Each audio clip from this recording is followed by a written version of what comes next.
Welcome to Useless Immortal Een. Today, we enter a world where magic hides behind ordinary doors, where friendships shape destinies, and where courage grows in the unlikeliest hearts. This is the complete storytelling journey of the Harry Potter series, told as one seamless tale. Settle in, breathe, and let the magic unfold. The story begins long before anyone knew the name Harry Potter. On an ordinary street called Privet Drive, the night was unusually still, as if the entire world waited for a secret to be whispered. Under the dim glow of street lamps, a stern-looking woman dressed in emerald robes appeared. Her name was Professor McGonagall, and she watched with piercing eyes as a giant of a man gently landed on the street with a flying motorcycle. In his arms, he carried a baby wrapped in a blanket. Then came Albus Dumbledore, a man whose calmness could silence storms. They exchanged words that carried both sorrow and hope. Voldemort, the darkest wizard alive, had attacked a family. James and Lily Potter were gone, but their infant son had survived. A curse meant to kill him had rebounded, leaving Voldemort broken and powerless. The child was now the symbol of a miracle and the beginning of a legend. Dumbledore placed Harry on the doorstep of his only remaining relatives, the Dursleys. The letter tucked beside him explained everything. It was a night that changed the world, though Harry himself never remembered it. For the wizarding world, it was the fall of darkness. For Harry, it was the beginning of years spent in a house where he was not wanted, cared for, or even treated as a child. Harry grew up in a cupboard under the stairs. The Dursleys, Uncle Vernon, Aunt Petunia, and their spoiled son Dudley treated him like a burden. While Dudley enjoyed piles of presents and endless attention, Harry received Dudley's old clothes, chores, and harsh words. But even in the darkest moments, Harry had a quiet resilience, an inner warmth he didn't fully understand. Strange things often happened around him, his hair growing back overnight after Petunia cut it horribly, or him ending up on a school rooftop without knowing how. The Dursleys called it nonsense. Harry called it confusion. He had no idea it was magic. His 11th birthday approached like any other hopeless day. Except this time, something stirred. Mysterious letters began appearing in the house, addressed directly to him. Mr. Harry Potter, the cupboard under the stairs. Vernon panicked and tried everything to prevent Harry from reading a single letter. He moved Harry to Dudley's spare room, then boarded up the mail slot, then fled with the family to a shack on a lonely island in the middle of a storm. But fate is persistent, and fate arrived with a boom. In the middle of the raging storm, the door burst open, and a giant of a man ducked inside. His hair was wild, his coat soaked, but his eyes were gentle. This was Rubeus Hagrid, and he had come with news that would change Harry's life forever. He handed Harry a slightly squashed birthday cake and looked at him with the sort of pride Harry had never seen directed at himself. "Harry," he said, "you're a wizard." Those words didn't feel real at first. But when Hagrid handed him an acceptance letter to Hogwarts School of Witchcraft and Wizardry, the truth began to settle like warm embers in Harry's chest. Everything made sense. The strange events, the letters, the feeling that he never quite belonged in the ordinary world. He belonged somewhere else, somewhere magical. Hagrid took Harry to London, to a place hidden behind brick walls and remembrance. Diagon Alley revealed itself like a secret whispered only to those meant to hear it. Shops glowed with enchanted lights, owls fluttered in windows, and cauldrons shimmered in stacks. Harry walked with wide eyes, every step filling him with awe and disbelief. At Gringotts Bank, goblins guided him to a vault bursting with gold, his parents' savings, left for him. For the first time, Harry realized he was more than the boy the Dursleys tried to hide. He had a past, a legacy, a connection to a world where his name meant something. Hagrid purchased an owl for Harry, a snowy, elegant creature with keen eyes. Harry named her Hedwig. She would become his companion through dangerous nights, lonely winters, and victories that felt impossible. And then came the moment Harry stepped into Ollivander's wand shop. After several tries, the wand that finally chose him glowed with warmth, sending sparks into the air. Holly and phoenix feather. A wand with a twin unlike any other. The twin belonged to Voldemort. Harry felt a chill, not understanding why this connection mattered, only sensing that his destiny was intertwined with a darkness he did not yet know. On September 1st, Harry stood at King's Cross Station, staring at the barrier between platforms 9 and 10. His ticket said platform 9 3/4. The Dursleys had left him there without guidance. But then he met the Weasleys, a warm, lively family, whose kindness instantly wrapped around him like a blanket. With their help, Harry ran through the barrier and entered a world glowing with magic and promise. On the train, Harry met Ron Weasley, who quickly became his first true friend. They shared sweets, stories, and the quiet relief of understanding each other. Soon they met Hermione Granger, a girl with a quick mind and a determined spirit. Though their first impressions clashed, destiny had already woven their path together. When the train reached Hogwarts, boats carried the new students across a dark lake. The castle rose above them like a towering dream, its windows glowing against the night sky. The Sorting Hat placed Harry in Gryffindor, alongside Ron and Hermione, while whispers filled the great hall about the boy who lived finally being among them. Hogwarts became home the moment Harry stepped inside. Harry's first year was filled with discoveries: moving staircases, ghosts drifting through walls, enchanted ceilings, and classes that felt like stepping into another world. But there was also something darker hiding beneath the beauty. A three-headed dog guarding a trap door, whispers of a mysterious stone that granted immortality, and the unsettling presence of Professor Snape, whose cold eyes always seemed to follow Harry. But even mystery could not overshadow the joy Harry felt for the first time in his life. He played Quidditch and became the youngest Seeker in a century. He learned charms, brewed potions, and unraveled the magical world with curiosity and wonder. Still, the danger grew. The Philosopher's Stone was hidden in the school, and someone was trying to steal it. Harry, Ron, and Hermione uncovered clues leading them toward the truth that Voldemort, though weakened, was trying to return. Through trials of logic, bravery, and sacrifice, the trio ventured beneath the school to protect the stone. Ron risked himself in a deadly chess game. Hermione solved life-threatening puzzles with brilliant reasoning. Harry faced Professor Quirrell, the vessel of Voldemort's twisted essence. In a moment of desperate courage, Harry touched Quirrell, burning him with the protective love his mother left in his skin. The stone was saved, and Voldemort fled, weakened once more. Harry woke in the hospital wing to Dumbledore's warm smile and gentle explanations. The year ended with Gryffindor winning the House Cup, earned through the bravery of 3 first-years who proved that courage shines brightest when hope feels small. And with that victory,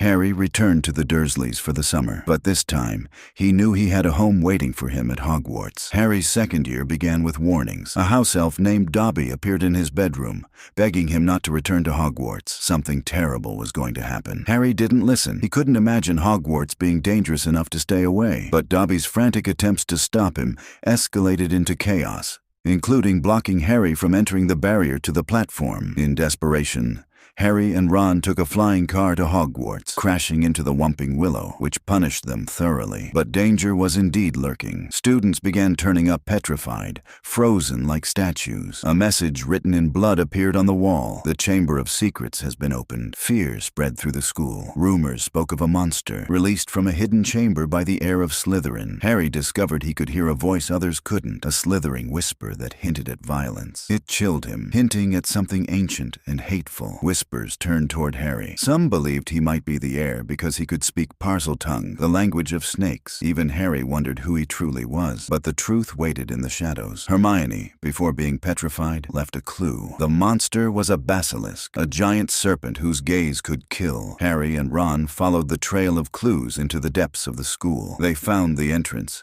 descended through tunnels, and Harry faced the creature with nothing but courage and loyalty. Fawkes, Dumbledore's phoenix, came to his aid, blinding the basilisk. With the sword of Gryffindor, Harry defeated the monster and confronted the memory of Tom Riddle, a preserved teenage version of Voldemort hidden within a diary. With a single strike, Harry destroyed the diary, releasing Ginny Weasley from its possession and banishing the shade of Voldemort once more. Hagrid returned from wrongful imprisonment. The students recovered, and Harry knew again that courage is not the absence of fear, but the will to stand despite it. Harry's third year felt different from the beginning. A dangerous prisoner named Sirius Black had escaped from Azkaban. Everyone believed he wanted to kill Harry. Dementors, soul-eating guardians, were placed around the school, casting shadows of despair over Hogwarts. But the truth was far more complicated. Harry learned to fight Dementors using the Patronus charm, taught by Professor Lupin, a kind man with tired eyes and secrets of his own. He became one of the most important mentors Harry ever had. Meanwhile, Ron and Hermione constantly argued,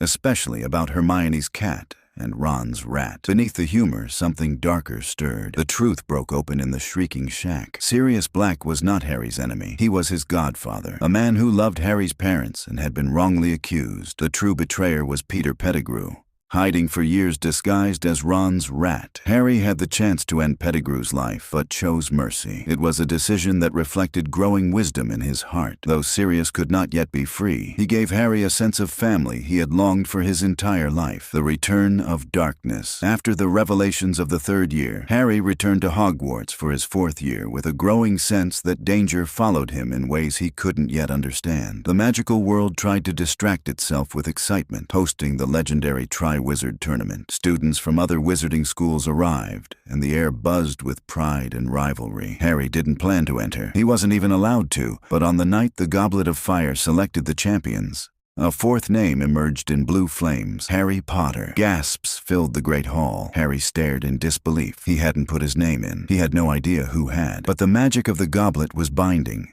and he had no choice but to compete. This became the year Harry realized how deeply the world could doubt him. Whispers accused him of seeking attention. Even Ron, hurt and confused, drifted away from him for a while. Only Hermione stood by him without wavering. The first task tested courage against a fire-breathing dragon. Harry used his broomstick to outmaneuver it and retrieve a golden egg. The second task tested loyalty, forcing him to dive into a freezing lake to rescue someone precious. He saved not just Ron, but another hostage too, showing compassion over competition. And then came the third task, a maze of enchantments that shifted, twisted, and tried to devour the mind. At the maze's center, Harry and Cedric Diggory reached the Triwizard Cup together. Instead of fighting for it, they agreed to share the victory. But the cup was a trap, a port key. They were transported to a graveyard that smelled of death and damp soil. There, in the cold silence of the night, Voldemort returned, reborn into a new body with cruel eyes and hunger for power. Cedric was killed in an instant. Harry's screams echoed through the graveyard as Voldemort summoned his followers and forced Harry into a duel he was never meant to win. Yet something extraordinary happened. Their wands connected, creating a golden shield of magic. Shadows of Voldemort's past victims appeared, urging Harry to hold on, to run, to live. With a desperate leap, Harry grabbed Cedric's body and returned to Hogwarts through the port key. The world shifted that night. Innocence died. The darkness Harry had sensed since childhood stepped fully into the open, but the Ministry refused to believe him. Only Dumbledore and a few others knew the truth, and from that moment forward, a quiet war began. Harry's fifth year became the year of frustration, isolation, and painful growth. The Ministry's denial of Voldemort's return led them to send Dolores Umbridge to Hogwarts, a woman whose sweet voice hid cruelty as sharp as broken glass. She banned practical defense lessons, punished students with blood-quill detention, and tried to control the school through fear. But rebellion glows brightest under oppression. Hermione suggested forming their own secret group, Dumbledore's Army, where Harry taught his classmates real defense magic. For the first time, he realized he could inspire others. Leadership grew in him like a quiet flame. Still, the pain of loss never left him. Sirius, his godfather, tried to give him comfort, but Harry felt torn between wanting protection and needing independence. More troubling were the dreams, visions of Voldemort's thoughts, emotions, and intentions bleeding into Harry's mind. Then came the prophecy. It was hidden inside the Department of Mysteries, and said that neither Harry nor Voldemort could live while the other survived. They were bound by fate. Long before Harry could speak his first words, a trap led Harry and his friends to the Ministry, believing Sirius was in danger. But the vision was a lie. Death Eaters attacked, and a battle raged under the echoing halls of the Ministry. In the chaos, Sirius was struck by a spell and fell through a mysterious veil, gone in seconds, snatched away as if the world couldn't bear to give Harry love without taking something in return. Harry screamed. Rage, grief, helplessness poured out of him. Dumbledore tried to explain, tried to shoulder the blame, but it only hurt more. Harry's heart cracked open in ways he didn't fully understand. Yet in that moment of despair, he also realized something powerful. Voldemort could not possess him because Harry's heart, even shattered, held love, something Voldemort could never touch. Harry's sixth year began under the shadow of war. The magical world finally accepted that Voldemort had returned. Fear spread across Britain. Disappearances, attacks, and whispers filled the daily news. Dumbledore took Harry under his wing more closely, showing him memories that revealed Voldemort's past, his childhood as Tom Riddle, his loneliness, his brilliance, and his descent into cruelty. They studied Horcruxes, fragments of Voldemort's soul hidden in objects to grant him immortality. Destroying them was the only path to victory. Meanwhile, Draco Malfoy took on a secret mission from Voldemort. Harry saw his pale face, the fear behind his arrogance. Draco wasn't just a rival anymore. He was a boy trapped in a nightmare, desperate to protect his family. Dumbledore tasked Harry with retrieving a memory from Professor Slughorn, a puzzle wrapped in guilt. When Harry finally succeeded, the truth surfaced. Voldemort had made multiple Horcruxes. The endgame had already begun. Amid this, Harry wrestled with emotions he didn't quite understand, feelings for Ginny Weasley that grew stronger each day. Their eventual connection was a brief warmth in a world growing colder. Then came the night everything changed. Dumbledore took Harry to retrieve a Horcrux hidden in a cursed lake. The potion guarding it tortured Dumbledore, forcing Harry to watch helplessly as the great wizard cried out in pain. When they returned to Hogwarts, Death Eaters had infiltrated the castle. On the astronomy tower, Draco confronted Dumbledore, but he couldn't kill him, his heart trembling with conflict. Snape, however, arrived, cold and unreadable, and spoke the curse that ended Dumbledore's life. Hogwarts, the heart of magic, felt empty that night. Harry, devastated, made a decision. He would not return to school. He would dedicate himself to finding and destroying the remaining Horcruxes. The final journey had begun. Harry, Ron, and Hermione set out alone, leaving behind the comfort of Hogwarts. They wandered through forests, searching for clues, facing starvation, fear, and frustration. The tension strained their friendship, and Ron, overwhelmed, walked away for a time. But friendship forged in hardship is not easily broken. He returned when Harry needed him most, saving his life from icy waters as they destroyed the Locket Horcrux. Slowly, piece by piece, they uncovered the legend of the Deathly Hallows, 3 mythical items that could grant mastery over death. Harry realized that Voldemort sought the Elder Wand, the most powerful wand ever created. Meanwhile, memories left by Dumbledore, discovered later, forced Harry to confront a painful truth. Even the wisest people carry secrets, regrets, and shadows. Dumbledore had flaws, and he had made mistakes, yet his faith in Harry had always been real. The trio infiltrated Gringotts, rode a dragon to freedom, and returned to Hogwarts for the final battle. The castle rallied around them. Students, teachers, creatures of magic, all stood together against Voldemort's forces. The air echoed with spells, cries, explosions, and courage. One by one,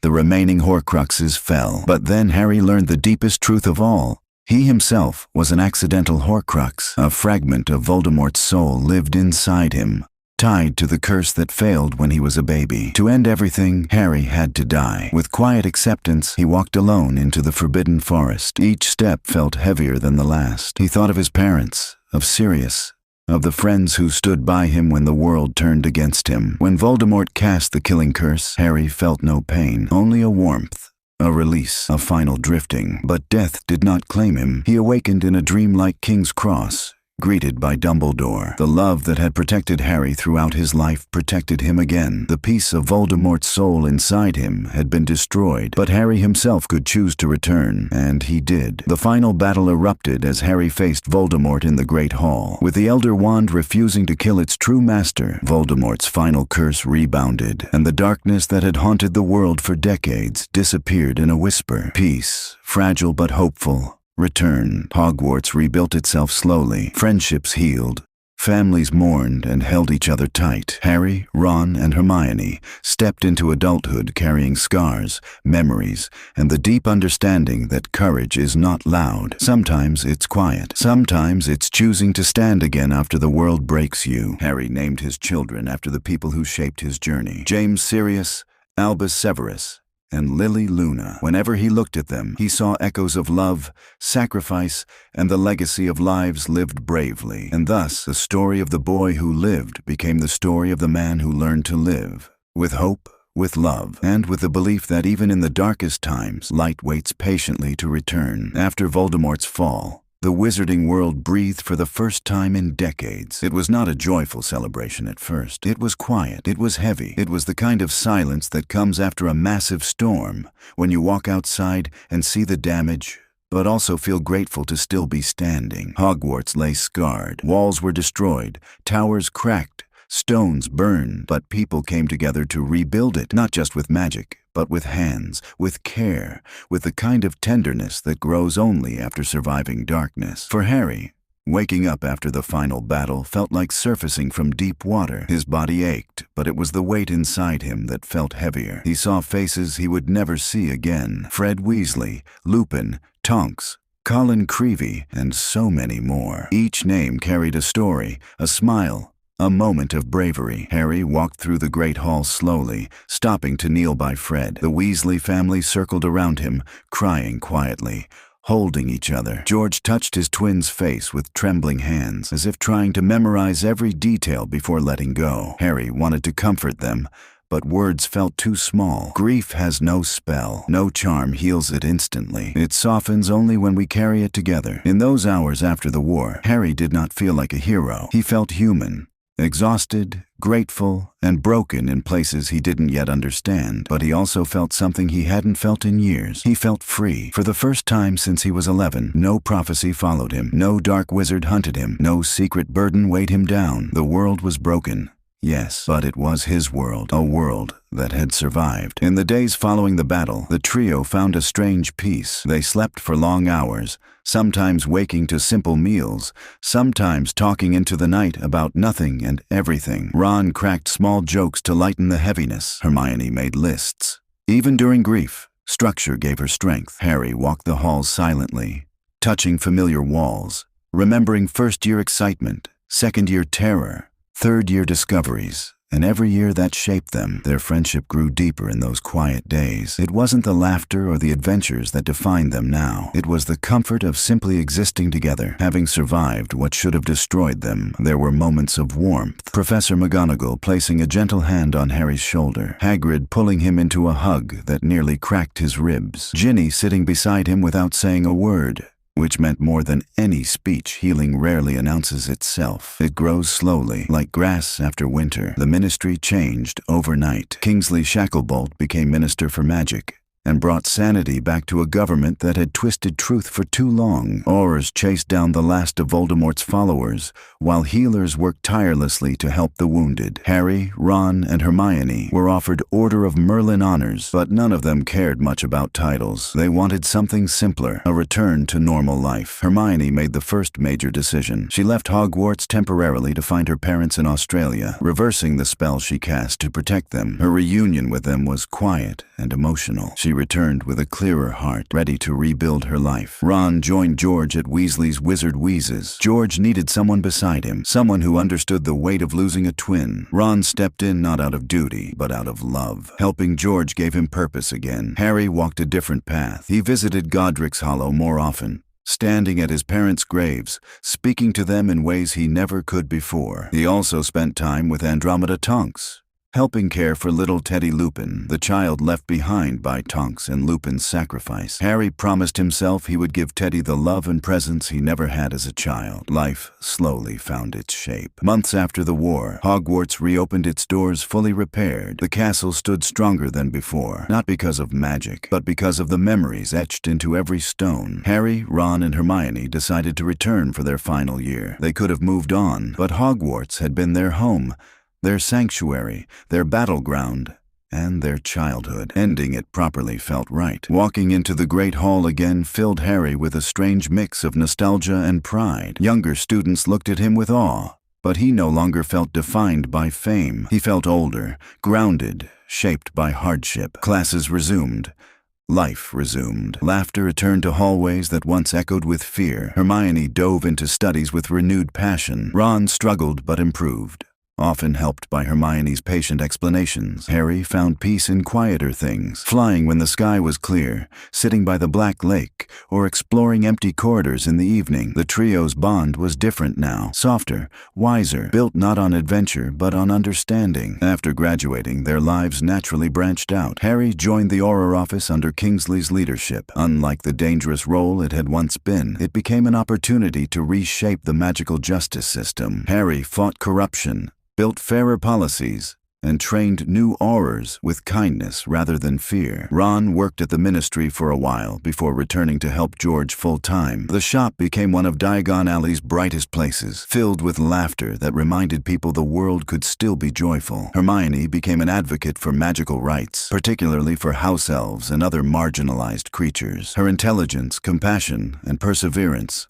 slowly transformed outdated laws. Their adulthood wasn't perfect. There were disagreements, moments of insecurity, days of exhaustion, but they grew through it all, grounded by the memories of the war and the promise they once made to stand together no matter what. And life found its own rhythm. Harry and Ginny's connection deepened naturally. They didn't fall into an intense romance overnight. Their bond grew in quiet dinners at the Burrow, shared laughter, tears confessed in private, and the unspoken understanding of two people who had faced darkness but chose love despite it. Ron and Hermione's relationship matured through years of bickering and growth. They challenged each other constantly, but every fight left them stronger. These connections formed the foundation of the peace that followed. Years passed, softening old wounds and filling the world with new stories. Harry and Ginny had 3 children: James Sirius, mischievous and bold; Albus Severus, thoughtful and uncertain; and Lily Luna, bright and curious. Each child represented a promise that the future did not have to carry the same pain as the past. Ron and Hermione had Rose and Hugo, inheriting equal portions of intelligence and mischief. At family gatherings, laughter echoed through the Burrow, mixing with the aroma of Molly Weasley's cooking. Children ran through the garden,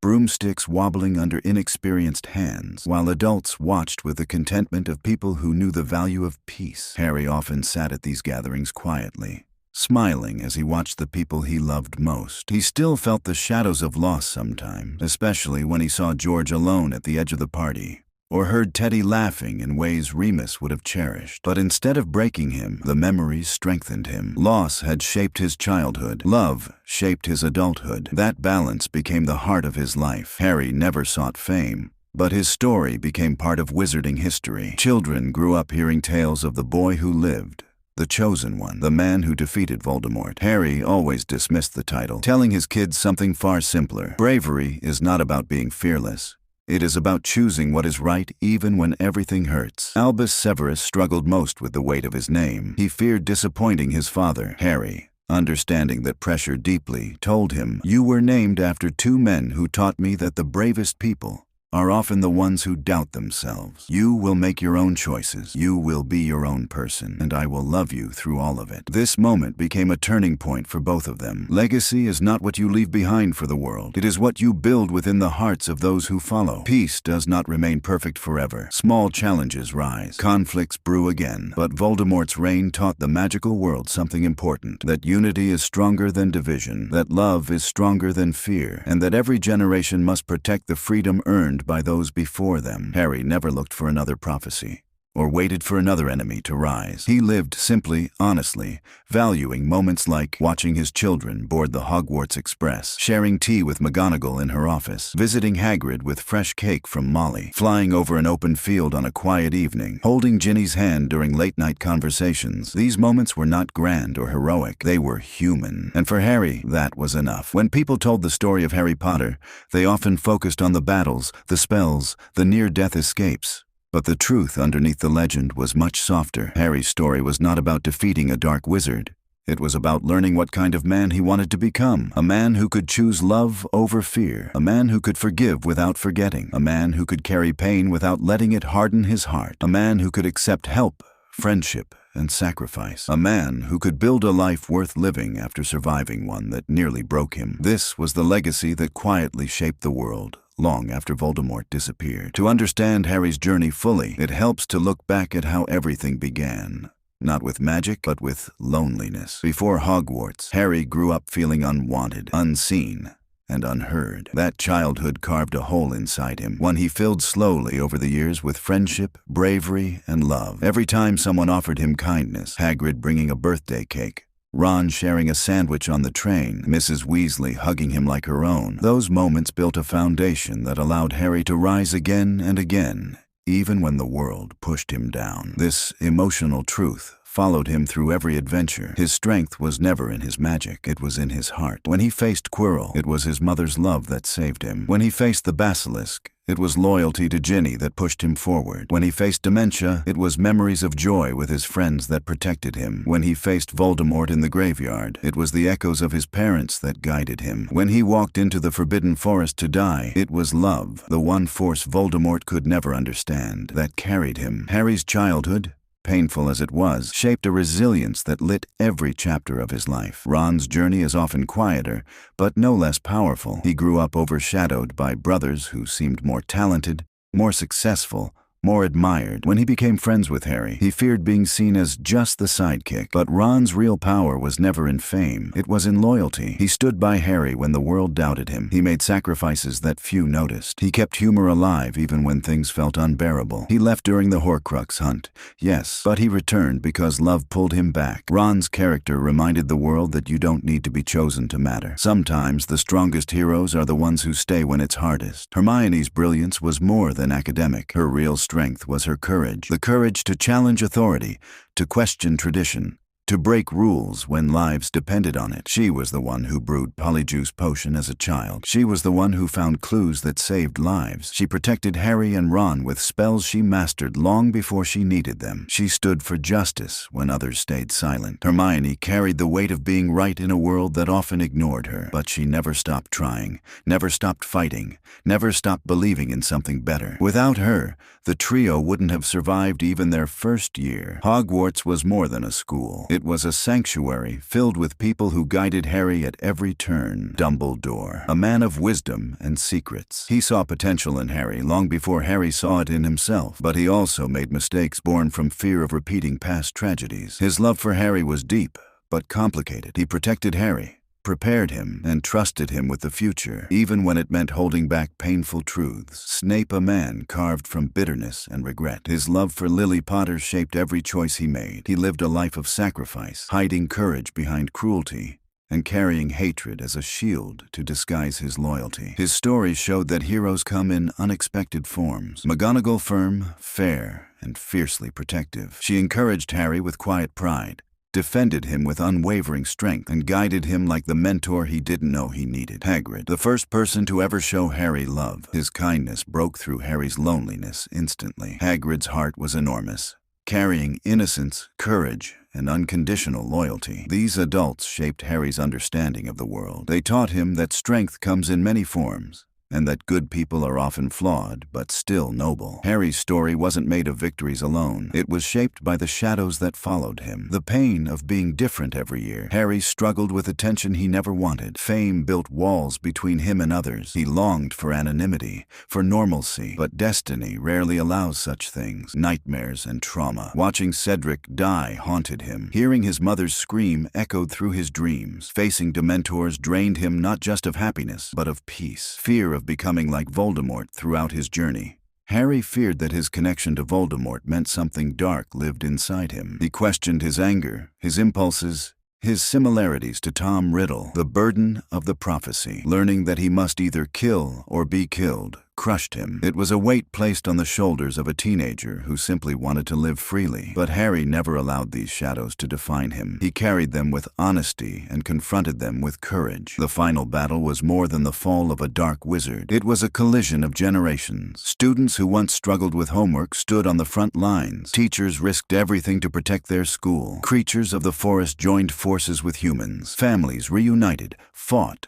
and suffered losses together. In those hours, Neville Longbottom became a symbol of bravery. Molly Weasley defended her children with fierce love. McGonagall transformed into a warrior of iron will. Kreacher led the house elves into battle with unexpected pride. The trio, once children exploring moving staircases, fought like leaders shaped by pain and purpose. The Battle of Hogwarts was the moment the world chose hope over fear. This is perhaps the most powerful moment of his life. Harry chose to die, not out of despair, but out of love. He understood that he carried a part of Voldemort's soul within him, and that the only way to end the war was to sacrifice himself. His walk into the forest was silent. Every memory that mattered surfaced gently. Ron's laughter, Hermione's determination, Hagrid's kindness, Ginny's smile, the warmth of the burrow, the scent of Hogwarts at night. He didn't cry. He didn't tremble. He simply accepted his fate. When he opened the snitch and held the resurrection stone, the spirits of his parents, Sirius and Lupin, appeared. They walked beside him, not as ghosts, but as comfort, the unconditional support he waited his whole life to feel. Harry died with peace in his heart and lived again because love chose him. Voldemort's defeat wasn't just the end of an enemy. It was the end of a philosophy built on fear, control, and hatred. Harry didn't win because he was powerful. He won because he remained human. Because he loved, because he trusted, because he believed in goodness. In the end, Voldemort was destroyed not by a spell, but by his own inability to understand that a wand, no matter how powerful, cannot command loyalty that hasn't been earned. After the victory, the magical world didn't simply celebrate. It had to rebuild its soul. People mourned those who died. Children returned to orphaned homes. The ministry rewrote laws. Hogwarts repaired both bricks and hearts. Harry visited graves often, not out of sorrow, but out of gratitude. Each name etched in stone represented a sacrifice that carried him forward. He lived in a way that honored them. He loved deeply. He forgave quickly. He chose peace whenever possible. He raised his children to be kind, not famous. That was his real victory. Years later, when Harry stood on platform 9 3/4 watching his children board the Hogwarts Express, he felt something he hadn't felt in decades. Complete peace. No prophecy, no enemy, no destiny chasing him. Just life. A life he earned, a life he built, a life shaped by courage, love, and the quiet resilience of a boy who once slept in a cupboard under the stairs. This was the true ending of Harry Potter's story. Not the fall of Voldemort, but the rise of a man who learned how to live. Harry's connection to Voldemort wasn't just magical. It was emotional, spiritual, and haunting. For years, Harry struggled to understand why he could sense Voldemort's anger, hear his thoughts, or dream of places he had never visited. But the truth began long before Harry was born. A prophecy, spoken in a trembling whisper, declared that a child born at the end of July would have the power to vanquish Voldemort. 2 children matched that description, Harry Potter and Neville Longbottom. Voldemort chose Harry. This choice shaped everything. It shaped Harry's destiny. It shaped Voldemort's downfall.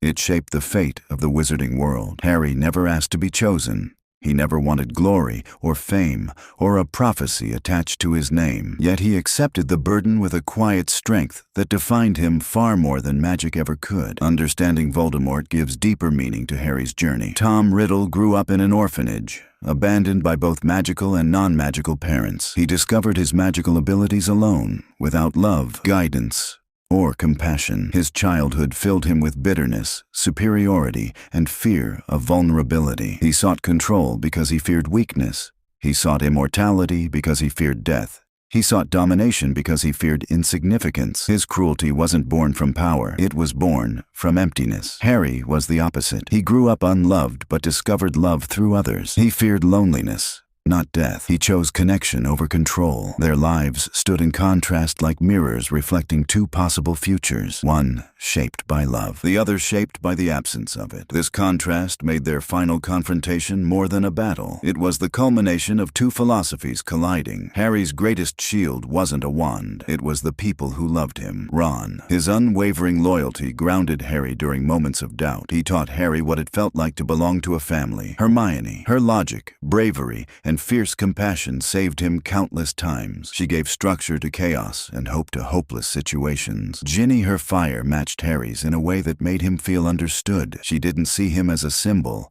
but as a person worth loving. Hagrid. His kindness softened Harry's hardest days. He offered love freely, without expecting anything in return. Neville. His quiet transformation into a leader reminded Harry that courage comes in many forms. Luna. Her gentle wisdom helped Harry see the world differently, less through fear, more through wonder. The Weasleys. They offered Harry something he had missed his entire life, the warmth of a real home.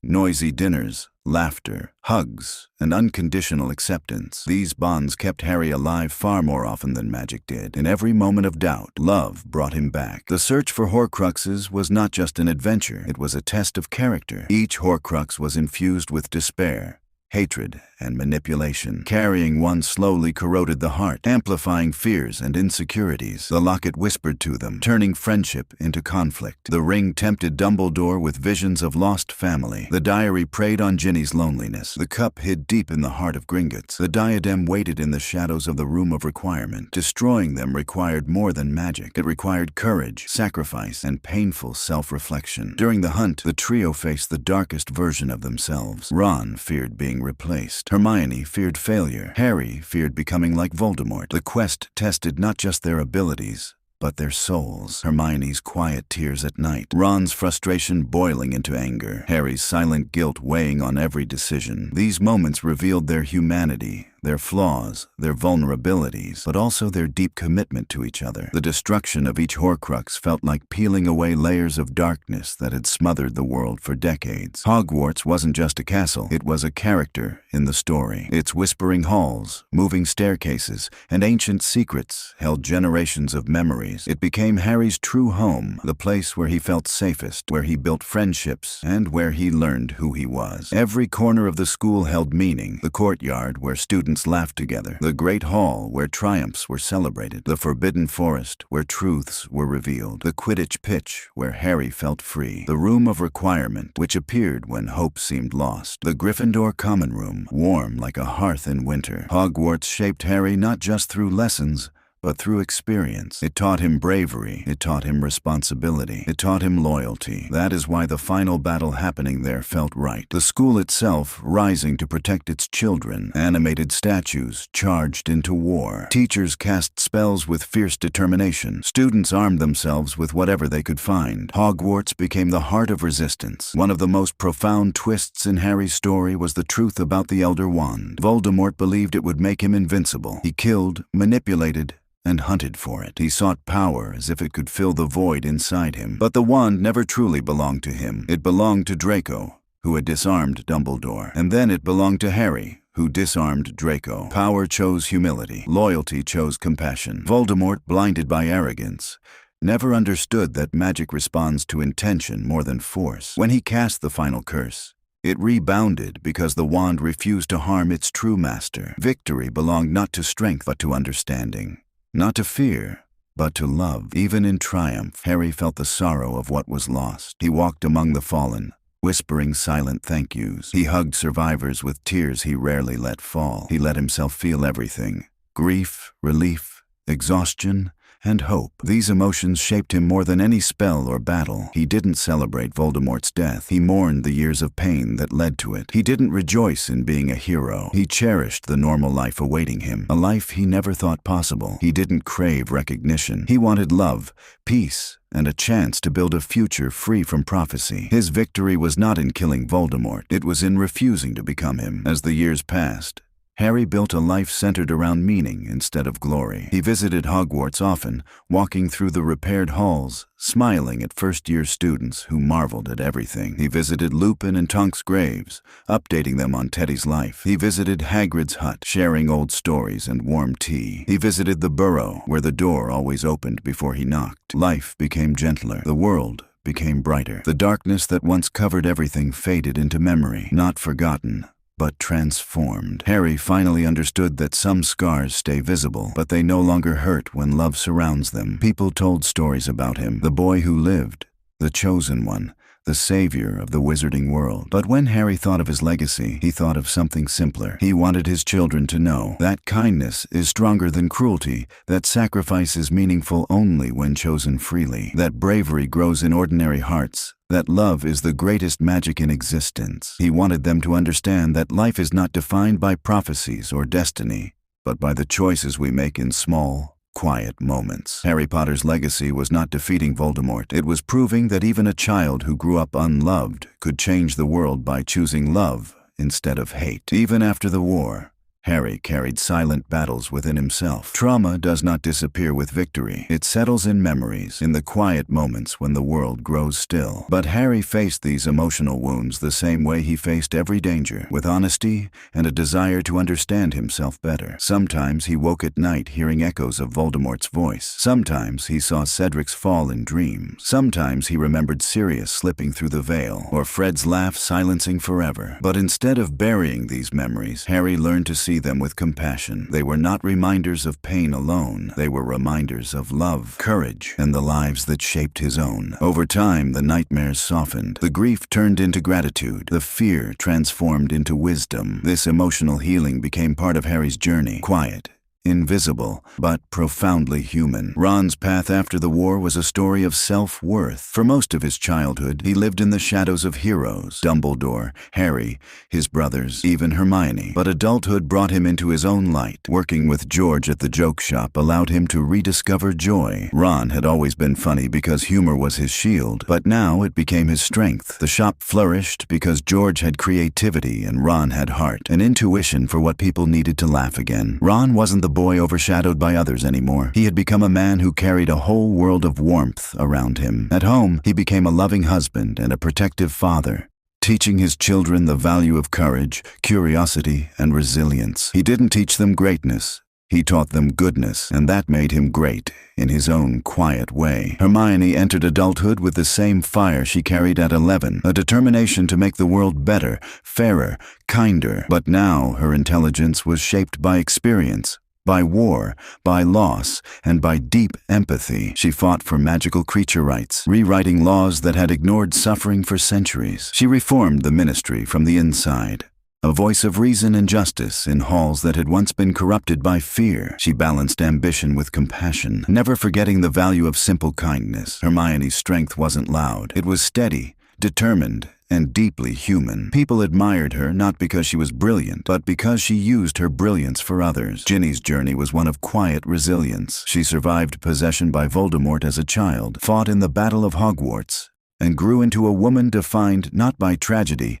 but by strength. She became a Quidditch star, a journalist, a mother, and Harry's equal partner. Her fire balanced Harry's introspection. Her humor softened his heaviness. Her courage matched his own. When Harry struggled with guilt, Ginny reminded him that healing is not weakness. When he feared failing his children, she showed him he already knew how to love better than most. When the past resurfaced, she anchored him to the present. Their love was not dramatic. It was steady, supportive, and rooted in truth. As their children grew, Harry faced a completely new challenge: parenthood. It brought joy, pride, and fear in equal measure. James Sirius reminded him of Fred and George, mischievous, bold, and endlessly curious. Lily Luna carried the kindness and optimism of her mother, but Albus Severus held Harry's deepest attention. Albus feared he would disappoint his father. He feared he would never live up to the names he carried. He feared that darkness could return through him. Harry understood these fears intimately, because they were reflections of his own childhood wounds. In one honest conversation,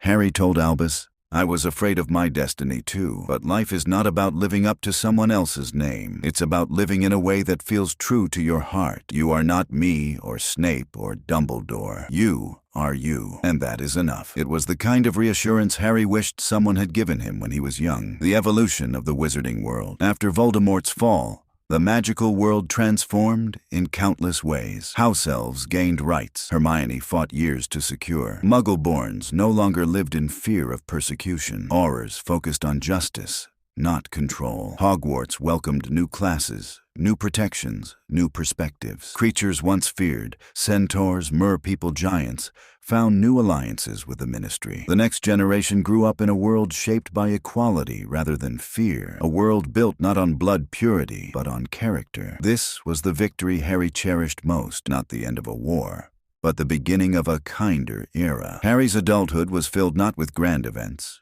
but with small, meaningful moments. Teaching his children how to fly quiet dinners at home, visiting the Burrow on holidays, having tea with McGonagall, helping Teddy choose a Hogwarts house, watching fireworks explode at the joke shop, reuniting with old friends during Hogsmeade weekends, walking around Hogwarts, remembering his younger self. These moments stitched together a life he once feared he'd never experience. Victory wasn't in one final spell. Victory was in being able to live normally, to breathe without fear, to dream without darkness, to love without losing, to exist without prophecy. Harry built a life that honored the sacrifices of those who came before him. If there was one force that defined the Harry Potter series, it wasn't magic, wands, or spells. It was love. Lily's love protected Harry as a baby. Sirius's love gave him family. The Weasleys' love showed him home. Ron's love gave him loyalty. Hermione's love gave him wisdom. Ginny's love gave him peace. Dumbledore's love gave him guidance. Snape's love saved him in ways no one understood for years. Love formed the foundation of every choice, every victory, every sacrifice. Voldemort, who rejected love, was defeated by a boy who embraced it, even after a childhood without it. This truth made Harry's story universal, not because of magic,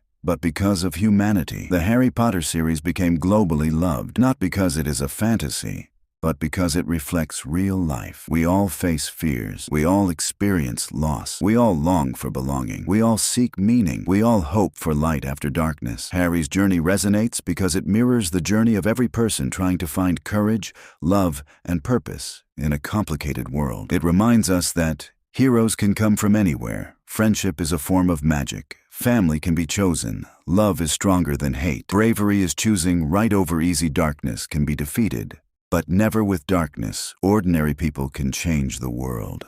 This is why the story lives on generation after generation. As Harry stands on platform 9 3/4 watching the train steam into the distance, he holds Ginny's hand and smiles. He doesn't think of prophecies. He doesn't think of Horcruxes. He doesn't think of battles or scars. He thinks of life, a simple, ordinary, beautiful life, one he earned, one he built, one he never thought he'd have. He breathes deeply, and in that moment, he knows something with complete certainty. His scar has not hurt for years, and all is truly well. Before the final battle erupted into the night, Hogwarts itself became a symbol of resistance. Students who once complained about homework and Quidditch schedules found themselves standing shoulder to shoulder, ready to fight for the only home they had ever known. This was a moment when childhood fell away. Neville Longbottom, once frightened, awkward, and overlooked, now stood as a leader. His courage, built year after year through personal struggle, finally shone without hesitation. He rallied students, protected first years, and held Hogwarts together when fear threatened to break it apart. Seamus Finnegan, Luna Lovegood, Dean Thomas, and many others formed the beating heart of Dumbledore's army. They painted hope onto walls, stood up to tyranny under Snape's watch, and refused to let darkness suffocate their spirit. Hogwarts, which once echoed with playful footsteps, now echoed with determination. The Room of Requirement. This magical room transformed into a sanctuary, a secret refuge where students slept, ate, plotted, laughed, cried, and found strength in each other. It became more than a room. It became the embodiment of resistance. Harry felt this energy the moment he returned. It was as if the castle recognized him, welcomed him home, and whispered that he was not alone. He never had been. Every student who stood ready to fight was part of his journey, connected by courage and love. During the war, many lives were taken, each one shaping Harry's heart with silent weight. Dobby's death broke something inside Harry. The little elf who once feared his own freedom chose to protect Harry with his life. His bravery came not from magical power, but from pure love. Harry buried Dobby with his own hands, without magic, honoring him as an equal. That moment whispered a truth. Love is the greatest courage. Sacrifice is the purest gift. Fred Weasley. Fred's death shattered the joyful rhythm of the Weasley family. Even during the darkest days, he found reasons to smile, reasons to laugh, reasons to bring light. His loss felt unfair, cruel, and deeply personal. Harry carried Fred's memory like a flame, reminding him that hope is often lit by those who leave us too soon. Remus Lupin and Nymphadora Tonks. They fought not just for a world free from darkness, but for the future of their newborn son. Their deaths were heartbreaking, yet their love left a lasting impact. Harry vowed to be present in Teddy's life, offering him the warmth and guidance he himself never received as a child. These sacrifices shaped Harry's path, giving him reasons not just to fight, but to win. When Harry walked into the Forbidden Forest to sacrifice himself, he did so with clarity. He wasn't driven by destiny alone. He was driven by a profound understanding that the lives of those he loved were worth more than his own, that death was not the enemy when faced with purpose, that courage is quiet, steady, and deeply human. The resurrection stone brought him comfort, but not fearlessness. He still felt the heaviness in his chest. He still felt the trembling in his fingers, but love guided his steps. He wasn't alone in that forest. His parents, Sirius, Lupin, all walked beside him, not to pull him back, but to walk him forward. Harry's acceptance of death became the turning point that saved the world. Voldemort, who feared death more than anything, could never understand a courage built on love. In that luminous, mist-filled space resembling King's Cross, Harry spoke with Dumbledore. Their conversation was gentle, wise, and filled with truths Harry had waited years to understand. Dumbledore explained the broken piece of Voldemort's soul inside Harry. He explained choices made out of fear, mistakes born from love, and the delicate balance between destiny and free will. For the first time, Harry saw Dumbledore not as a flawless mentor, but as a human being, brilliant, complicated, imperfect, and deeply caring. Harry realized that growing up includes forgiving the heroes who shaped you. When asked if he wanted to return, Harry made his choice without hesitation. He chose life. He chose love. He chose hope. This choice became the final difference between him and Voldemort. When Harry returned to face Voldemort one last time, the Great Hall fell silent. The air vibrated with tension. Every face, friend, foe, stranger, watched with hope or terror. Harry spoke truth with calm conviction. Voldemort yelled threats with unraveling fear. The Elder Wand, loyal not to power but to rightful ownership, recognized Harry. Voldemort's killing curse rebounded, and in a quiet, almost anticlimactic moment, the Dark Lord fell. There was no explosion, no dramatic final scream, just the collapse of a man who spent his life chasing power and never found peace. The world exhaled, tears flowed, voices erupted into cries of joy and grief. Hugs and sobs filled the hall. Harry walked away from Voldemort's body quietly, not triumphant, not boastful, but deeply, profoundly relieved. His journey was not about glory, it was about peace. Peace he had earned with every step, every sacrifice, every act of love. After the war,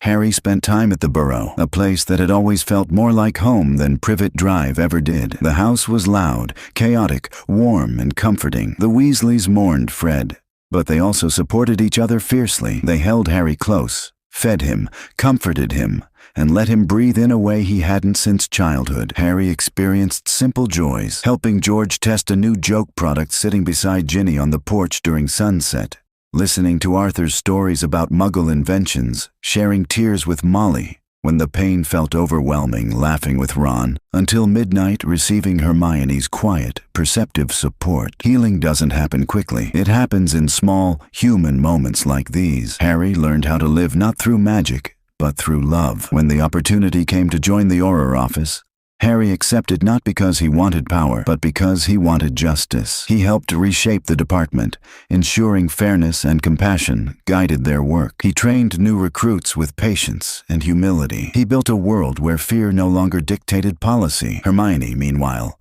revolutionized magical law. Ron brought laughter back to the world. Ginny rose as a talented Quidditch star. Each followed a different path, yet their lives remained woven together by love and memory. Harry built a future filled with simple, meaningful joys, reading bedtime stories to his children, playing Quidditch with James and Albus, walking hand in hand with Ginny during quiet evenings, smiling at Lily Luna's excitement for everything, visiting Hogwarts during holidays, having warm dinners with the extended Weasley family, receiving affectionate hugs from Hagrid, sharing long conversations with Hermione, finding comfort in Ron's easy laughter. These moments became the heart of his adult life. He didn't need battles. He didn't need destiny. He didn't need to be the chosen one. He just needed to live, and he did. At its core, Harry's journey teaches timeless truths. Love protects sacrifice, transforms friendship, saves courage, grows quietly. Trauma can heal. Darkness can be overcome. Hope survives, even in broken hearts. Ordinary people can change the world. Harry Potter's story endures across generations because it speaks to something deeply human, the belief that even in the darkest times, something inside us can still shine. His story is not just about magic. It's about becoming the kind of person who chooses love over fear, compassion over cruelty, and hope over despair. That is why the series remains one of the most listened to, read, and cherished works across the world. It is not a fantasy escape. It is a mirror reflecting who we can become. Once the dust settled and the broken walls of Hogwarts began to rise again, the wizarding world faced its greatest challenge, learning how to live without constant fear. A world shaped by terror needed time and tenderness to rediscover what peace felt like. Shops reopened in Diagon Alley with cautious optimism. Families who lost loved ones rebuilt their lives with trembling hands. Old prejudices weakened, replaced by a quiet determination to never repeat the mistakes that allowed Voldemort to rise in the first place. Harry stepped into this new world with a sense of responsibility. He didn't want a pedestal. He didn't want fame. What he wanted, perhaps for the first time, was the chance to simply be himself. He spent long afternoons walking through London without a cloak or wand in his hand, enjoying the ordinary world he had once been shut out of. Lights, crowds, parks, and noise felt strangely magical now that he could experience them without fear. For Harry, the world finally felt open. Even as peace returned, Harry's memories remained vivid. Trauma doesn't vanish when danger ends. It lives in the quiet corners of the mind. Harry visited the memorials often, not out of sorrow, but out of respect. He whispered private words to Fred's name. He placed flowers near Tonks and Remus. He touched the stone at Lily and James's graves, feeling the warmth of a family he barely knew yet always loved. Sometimes he sat alone at the edge of the lake at Hogwarts, watching ripples dance across the surface. In those reflections, he relived moments of childhood, the awe of the sorting ceremony, the fear of facing the basilisk, the joy of winning his first Quidditch match, the laughter shared with Ron and Hermione, the raw ache of losing Sirius, the quiet acceptance of destiny. Harry carried these memories not as burdens, but as reminders of who he was, reminders of every battle won, every lesson learned, every love gained. With Dumbledore gone, McGonagall became a pillar in Harry's life. She had always guided him with strict discipline, but beneath her stern exterior was a heart that deeply cared. After the war, McGonagall invited Harry to her office several times, not as a student, but as a young man trying to understand his place in the world. She offered quiet advice, that healing takes time, that leadership isn't about power, that courage is found in vulnerability, that love is something to accept, not fear. Her words grounded Harry. She never treated him as a symbol. She treated him as a person. In those moments, Harry realized how profoundly teachers shape a student's life, not through lectures, but through example. The revelation of Snape's memories carved a permanent space in Harry's heart. Snape's life had been one long war between guilt and love. He lost Lily long before she died. He lived with regret that hollowed him. He protected Harry even though seeing him was painful. He died misunderstood, judged by a mask he wore to protect the world. Harry didn't absolve everything Snape had done, but he understood him. He felt compassion for him. He recognized the depth of sacrifice hidden behind bitterness. Snape's legacy became a reminder that not all heroes shine, not all protectors are kind, not all wounds are visible, not all love looks gentle. And sometimes, the bravest people are the ones who battle themselves silently. Harry honored Snape by naming his son after him, a gesture born from respect rather than affection, acknowledging the complicated truth of Snape's life. As adults, Harry, Ron, and Hermione didn't spend every day together. Their careers, families, and responsibilities shaped different paths, but the bond they forged during childhood remained unbreakable. There were dinners at the Burrow filled with noise and laughter. There were quiet conversations at Harry's home where Hermione shared new legal victories. There were late-night talks between Harry and Ron about parenting, memories, and life. There were trips to Hogwarts that brought back floods of nostalgia. They had fought wars together. They had grown up together. They had saved each other countless times. Their friendship was not defined by constant presence. It was defined by eternal understanding. Even when separated by miles or months, they carried each other's strength with them. The reconstruction of Hogwarts became a collective effort, a symbol of unity rising from ashes. Stones were repaired not just by magic, but by hands willing to honor what was lost. The Great Hall's ceiling once again reflected the sky. The towers stood tall, proud against the horizon. The classrooms opened with renewed purpose, but the castle changed in meaningful ways. A memorial wall listing the names of students and teachers who died. New courses focused on magical ethics, equality, and history of oppression. Portraits of fallen heroes placed in honored positions. Stronger protections around the school. More communication with magical creatures and communities. Hogwarts evolved. It matured. It grew wiser, just like the generation it raised. When Harry walked through its corridors years later, he felt the familiar warmth, but also a deeper sense of belonging, like the castle remembered him just as fondly as he remembered it. Harry and Ginny's love wasn't built on dramatic confessions or grand gestures. It was built on shared trauma, shared courage, shared understanding. Ginny knew the weight Harry carried. She never pushed him to forget. She didn't try to fix him. Instead, she stood beside him, letting him feel safe enough to be vulnerable. Their relationship thrived on honesty. Days when Harry felt distant, nights when memories returned, moments when silence said more than words. Ginny didn't see Harry as the boy who lived. She saw him as the man who deserved peace. Their marriage became the quiet haven Harry had never known. Steady, warm, and deeply comforting. Harry feared one thing more than Voldemort: becoming a father without knowing how to love properly. His childhood was filled with neglect, and he worried he might repeat patterns he despised. But when he held James for the first time, something inside him softened. He learned love not from example, but from instinct. He played with his children. He listened to them. He supported them even when they made mistakes. He forgave easily. He loved freely. Harry broke the cycle. He built a home that echoed with laughter instead of silence. He created memories filled with warmth instead of coldness. He taught his children kindness, humility, and empathy. This was his greatest victory. Not defeating Voldemort, but becoming the father he wished he had. The wizarding world often painted Harry as a legend, but Harry always pushed back kindly. He knew what true heroism looked like. It looked like Hermione crying while erasing her parents' memories. It looked like Ron returning through cold winter air to rejoin his friends. It looked like Neville standing alone against an entire school. It looked like Luna embracing her strangeness with grace. It looked like Molly Weasley protecting her children. It looked like Snape living a lifetime of hidden pain. It looked like Dobby defying masters for freedom. It looked like the Weasley twins spreading joy despite sorrow. Heroism was not a title, it was a choice, repeated over and over, even when no one is watching. Harry understood that better than anyone. Closure is not forgetting. Closure is learning to live with memory. Harry's closure came slowly, through tears, through reflection, through loving others, through building a family, through honoring the fallen, through choosing peace every day. He didn't erase the past, he lived with it, gently, respectfully, and courageously. In many ways, Harry's entire adult life was an answer to a single question: how does one heal after surviving darkness? He healed by embracing life. While Harry's journey stands at the center, the story's true richness comes from the many characters who shaped his path. Their quiet strength, loyalty, and humanity added depth to the world and meaning to Harry's victories. Luna Lovegood. Luna walked through life with gentleness that masked profound wisdom. Her mind drifted to distant thoughts, yet her heart was fully present. She saw beauty in the strange,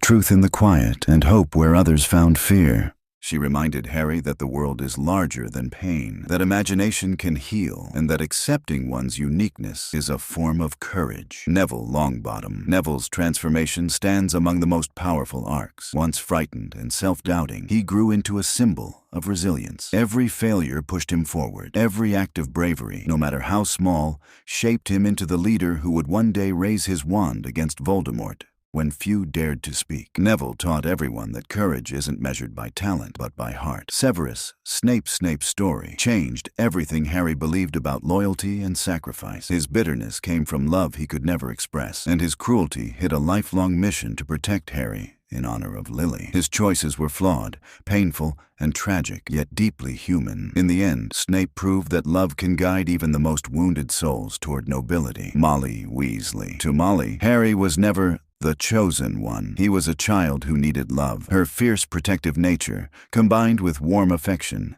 gave Harry a mother's embrace he had missed his whole life. Her role in defeating Bellatrix revealed a truth: that love for one's children can summon unimaginable strength. Sirius Black Sirius offered Harry something priceless: belonging. He gave hope of a family, dreams of a home, and the bond of godfather and son. Losing him broke Harry deeply, But loving him shaped Harry into a man who valued freedom, loyalty, and authenticity. Remus Lupin. Lupin's gentleness countered a lifetime of discrimination. He taught Harry the Patronus charm, a spell that became symbolic of Harry's emotional resilience. Lupin embodied kindness through hardship, showing Harry that suffering does not have to harden the heart. These characters, each carrying their own burdens and strengths, formed the constellation that guided Harry through darkness. The Harry Potter series, beneath its spells and creatures, speaks to profound human truths. Dementors as anxiety and depression. Dementors represent the feeling of despair that drains warmth and hope. Harry's struggle against them mirrored the emotional battles many face in real life. The Patronus charm taught him,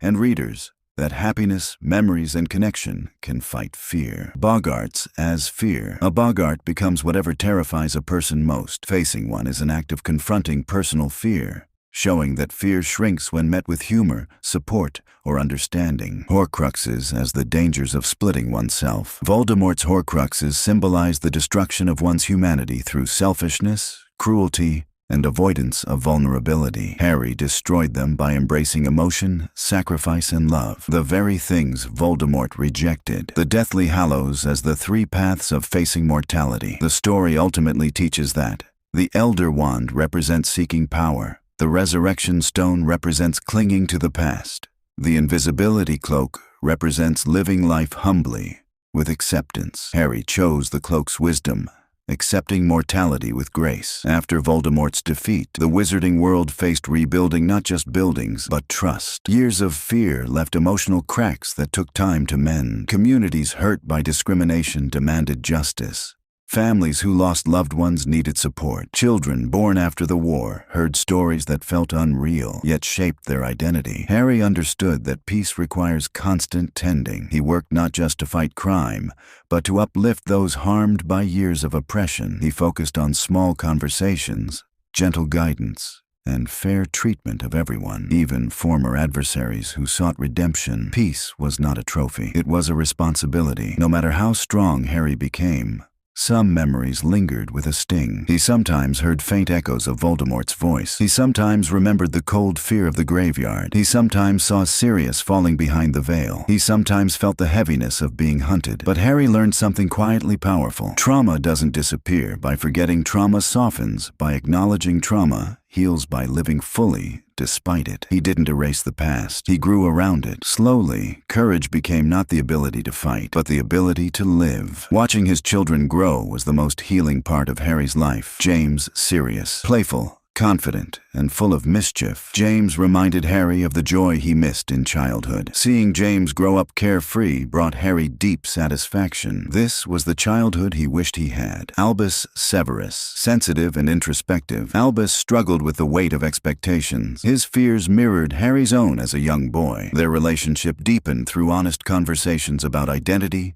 destiny, and choice. Lily Luna. Filled with wonder and kindness, Lily brought lightness into the home. Her excitement reminded Harry that magic wasn't just in spells, it was in love. Harry became the father he never had. Patient, protective, present, and loving. He didn't raise them to be heroes. He raised them to be good people. Ron and Hermione's relationship thrived because of their contrasts. He brought humor to her structure. She brought wisdom to his spontaneity. Their differences didn't divide them. They completed each other. Their love story wasn't grand or dramatic. It was steady, evolving, and deeply human. Arguments came and went. Frustration wove into affection. Growth happened side by side. They built a family based on warmth and understanding, showing that love can be loud or quiet, but its truest form is consistent. Ginny's courage didn't end with the war. She built her own identity as a Quidditch star, a sports journalist, and a mother who raised her children with both fire and tenderness. She gave Harry space to heal, supported him with strength, and loved him with a balance of independence and devotion. Their partnership thrived on mutual respect. Harry supported Ginny's dreams. Ginny supported Harry's journey of healing. Together, they built a home grounded in trust. The world loves Harry Potter not just because of spells, potions, and magical creatures. It loves the series because it reflects human truths. Growing up is painful. Loss changes people. Friendship saves lives.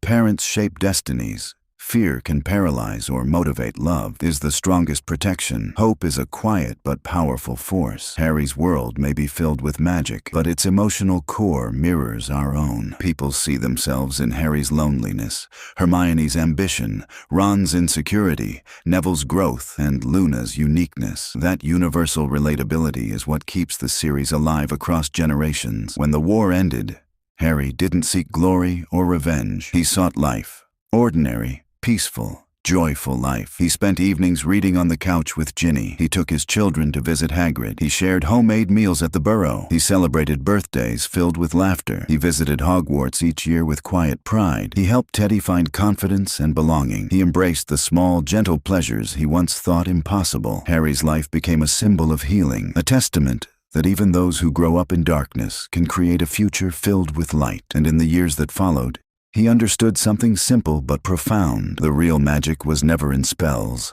It was in love, friendship, hope, and the courage to move forward. Even though the war ended, the magical world carried emotional scars. Recovery didn't happen overnight. Communities once shattered by fear learned to trust again. Slowly and hesitantly, many families still lived with empty chairs at their dinner tables. Many children grew up hearing stories about heroes they would never meet. But something remarkable happened. Hope returned. It returned in the small shops that reopened in Diagon Alley. It returned in the smiles exchanged between strangers. It returned in the celebrations of births and weddings. It returned in the laughter echoing across the rebuilt Hogwarts corridors. The world had witnessed unimaginable darkness, but it chose light. That choice shaped the future as firmly as any spell. Kingsley Shacklebolt, stepping into leadership as Minister for Magic, transformed the ministry with dignity. Gone were the days of corruption, fear propaganda, and prejudice. Kingsley's leadership reminded everyone that authority must be rooted in fairness and integrity. Harry contributed to the reform as an Auror, not by force,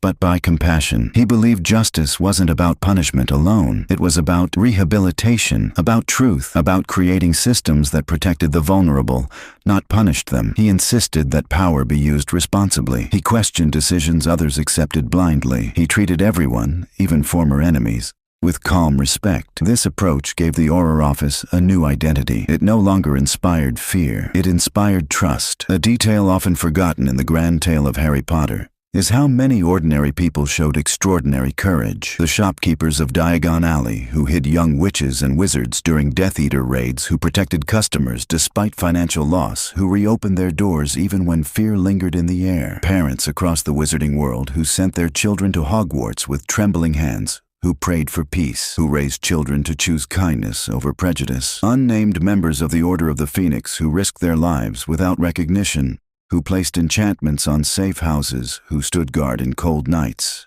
Invisible to history, these people may not appear in large print, but their contributions shaped the world Harry saved. Heroism was never limited to the chosen one. It lived in thousands of hearts. Draco's journey after the war became one of quiet redemption. As a teenager, he acted under pressure, fear, and manipulation. But adulthood gave him space to reflect. He never pretended he had been innocent. He carried the shame of his decisions heavily. He understood how close he came to destroying himself. But Draco changed because he chose to change. He rebuilt his family's reputation not through wealth, but through humility. He raised his son, Scorpius, with more warmth than he had ever received. He learned that bravery is not always found in battle. Sometimes it is found in learning from the past. Harry and Draco never became close friends, but they learned to respect one another. Their silent nods across platform 9 3/4 symbolized forgiveness, growth, and the possibility of new futures for their children. Magic in Harry's world was not limited to humans. Countless magical beings influenced the story in subtle and powerful ways. House elves. Dobby's bravery opened the world's eyes to the injustices elves endured. Hermione fought tirelessly to grant them freedom and dignity. Even Creature transformed through kindness, proving that love can heal bitterness in any soul. Centaurs, though distant and proud, they fought side by side with humans during the Battle of Hogwarts,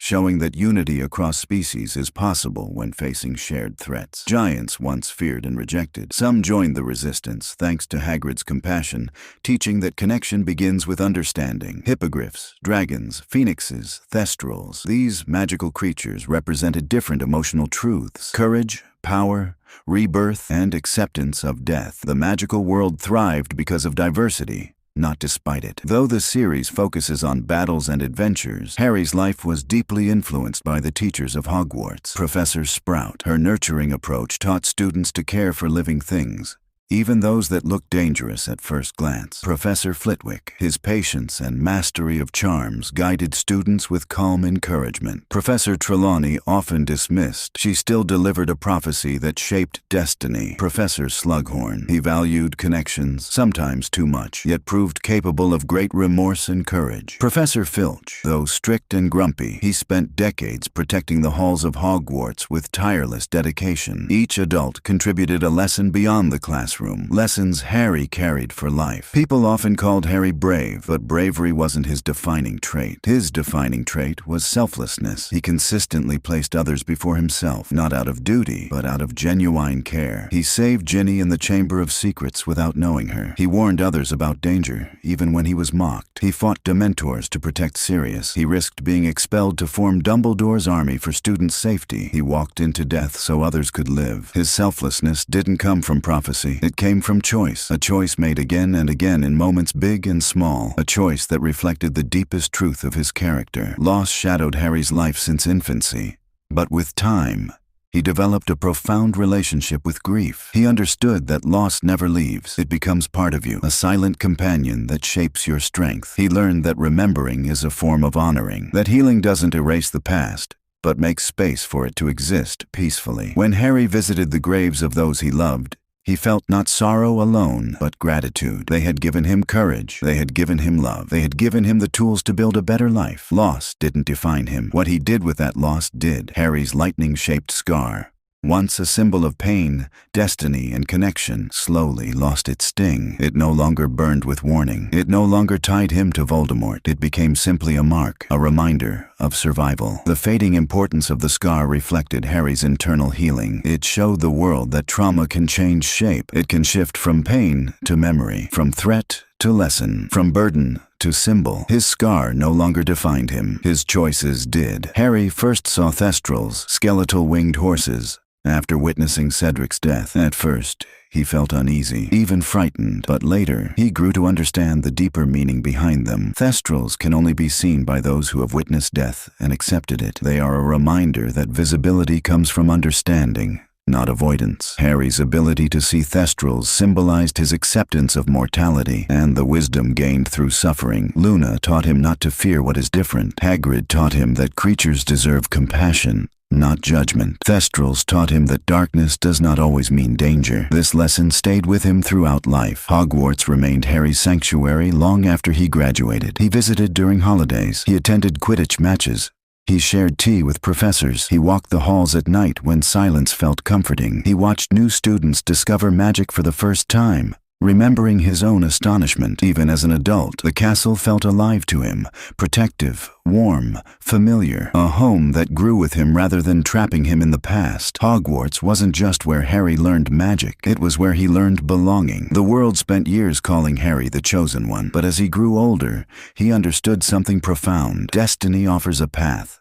Not an identity choice shapes everything else. Harry wasn't defined by prophecy. He was defined by love, by friendship, by sacrifice, by compassion. He chose to walk into darkness. He chose to forgive. He chose to live. In the end, destiny didn't make Harry a hero. He made himself one. Throughout his life, Harry was surrounded by power. Powerful wizards, powerful prophecies, powerful objects, yet he never craved power for himself. This made him fundamentally different from Voldemort. Where Voldemort sought domination, Harry sought understanding. Where Voldemort trusted only control, Harry trusted people. Where Voldemort feared death, Harry accepted it. Harry's resistance to power shaped every major moment in his life. He returned the Philosopher's Stone instead of using it. He refused fame whenever he could. He used the Elder Wand only to repair his own wand, not to rule. He let the Hallows go, understanding their danger. Harry's moral compass guided him not toward dominance, but toward balance. He believed power should serve people, not the other way around. This humility became his quiet strength, a strength Voldemort never understood. Each year at Hogwarts wasn't just another adventure. adventure. Every book held a deeper emotional lesson that shaped Harry into the person he became. Book 1, The Philosopher's Stone. Harry learns that love protects him, and friendship is stronger than fear. He discovers belonging for the first time. Book 2, The Chamber of Secrets. Harry confronts identity,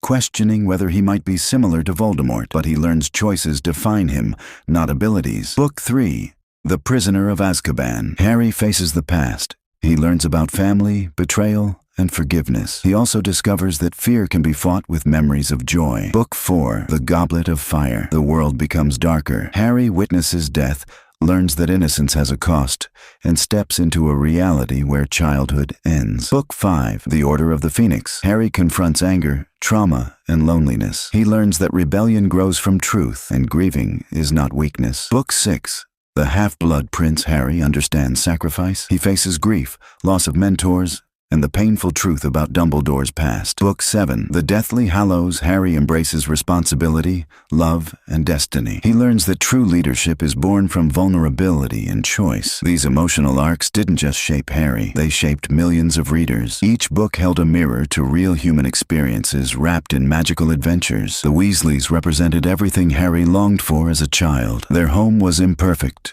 chaotic and loud, but overflowing with love. Molly and Arthur. Molly's warm embrace healed parts of Harry's heart that had been empty since infancy. Arthur's gentle curiosity and kindness reminded Harry that fatherhood isn't about authority, it's about care. The twins, Fred and George, brought joy during the darkest times. Even their jokes carried deeper meaning.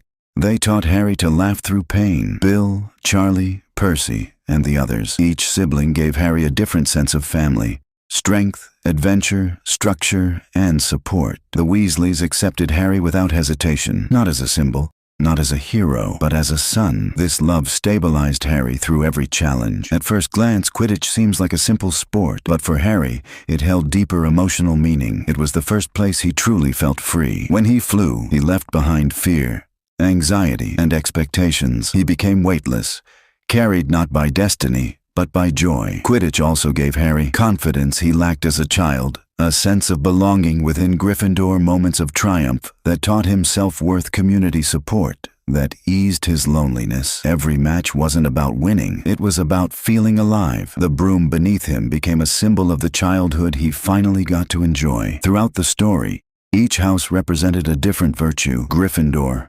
courage, and heart. It wasn't about being fearless, it was about standing firm even when you were terrified. Ravenclaw, curiosity and intellect. It taught that wisdom comes from questioning, observing, and understanding. Hufflepuff, loyalty and fairness. It reminded the world that quiet, consistent kindness is a form of strength. Slytherin, ambition and resourcefulness. Often misunderstood, Slytherin highlighted that ambition can be noble when guided by compassion. Harry embodied traits from every house, proving that people cannot be reduced to categories. Identity is layered. Character is complex. We grow through experiences, not labels. Harry never wanted to be a symbol, but he inevitably became one. Younger witches and wizards grew up hearing his story, not because of victory, but because of resilience. He visited Hogwarts often to speak with students, not as the chosen one, but as someone who understood fear, struggle, and loneliness. He taught them to value friendship, to seek help instead of hiding pain, to question unjust authority, to protect those who cannot protect themselves,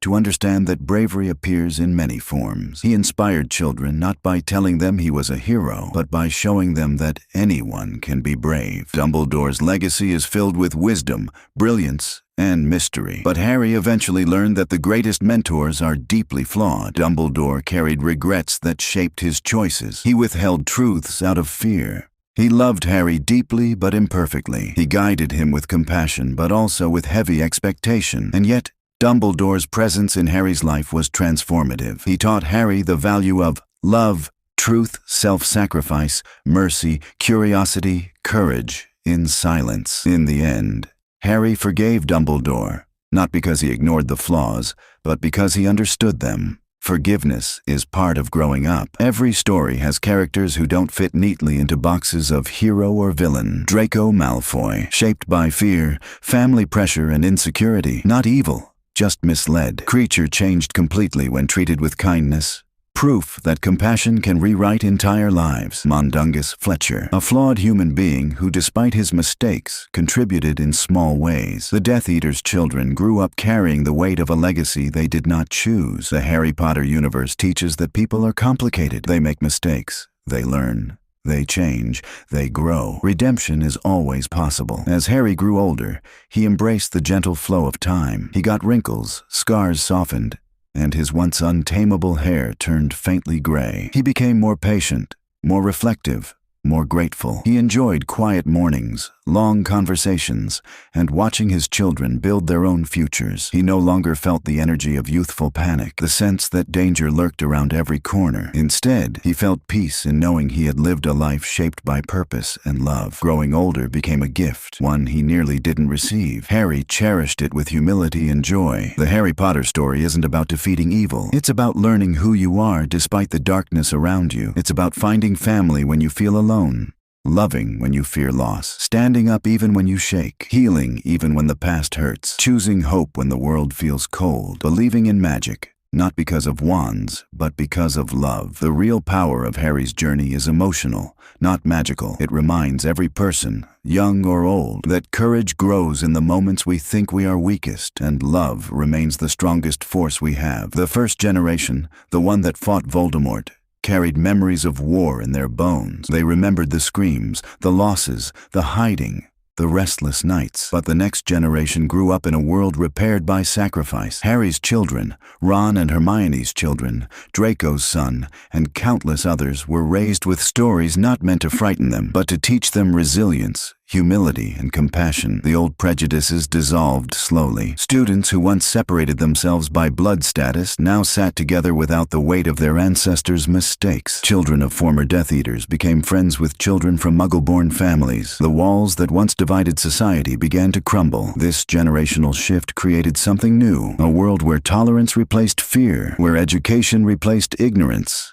and where unity became the foundation for peace. The world Harry fought for finally existed. After the final battle, Harry made a quiet decision with enormous meaning. The Elder Wand was the most powerful wand in history, a wand that many would kill for, a wand that Voldemort obsessed over. But Harry, after repairing his own wand, returned it to Dumbledore's grave. He wanted the cycle of violence and obsession to end with him. The act symbolized something simple but profound. True strength lies in refusing power. True wisdom lies in knowing limits. True peace lies in letting go. In that moment, Harry stepped out of the shadow of destiny and into a life he chose for himself. Harry's relationship with magical creatures shaped his emotional journey. Hedwig more than a pet. She was Harry's first true companion. Her loyalty symbolized purity, innocence, and unconditional love. Losing her during the escape from Privet Drive marked the end of Harry's childhood. Fawkes Dumbledore's phoenix represented rebirth,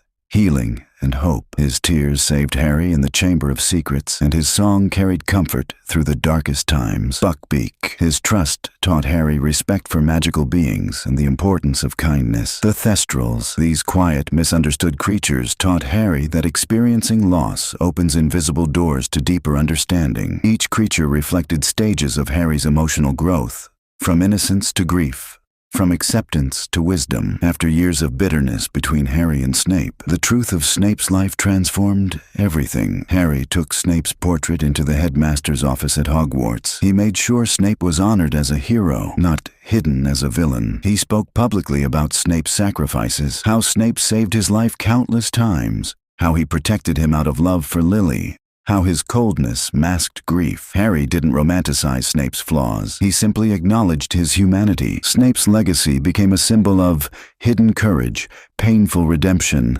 love carried in silence, the complexity of choosing the right path after choosing the wrong one. Over time, the wizarding world grew to understand Snape, not as a traitor, nor as a martyr, but as a deeply human figure whose heart was fractured but still capable of loyalty. Ron's departure during the Horcrux hunt was one of the darkest moments in the trio's friendship, but his return was one of the most powerful acts of courage in the entire story. Leaving was an act born from the Locket's manipulation and Ron's insecurities. Returning was a conscious choice, a choice that required humility, bravery, and love. It showed that courage is not always about never failing. Sometimes courage is admitting mistakes and finding your way back. Ron's return saved Harry's life. It restored the heart of the trio. It proved that flaws do not define a person. What defines us is how we rise after we fall. Hermione's brilliance did not lie only in her intellect, but in her moral clarity. Even during war, when fear clouded reason, Hermione understood what mattered: protecting the innocent, fighting injustice, valuing all magical creatures, standing for truth. Even when unpopular, she erased her parents' memories out of love. She saved students from cruelty at the hands of Umbridge. She planned the Horcrux mission with precision. She brought logic into chaos,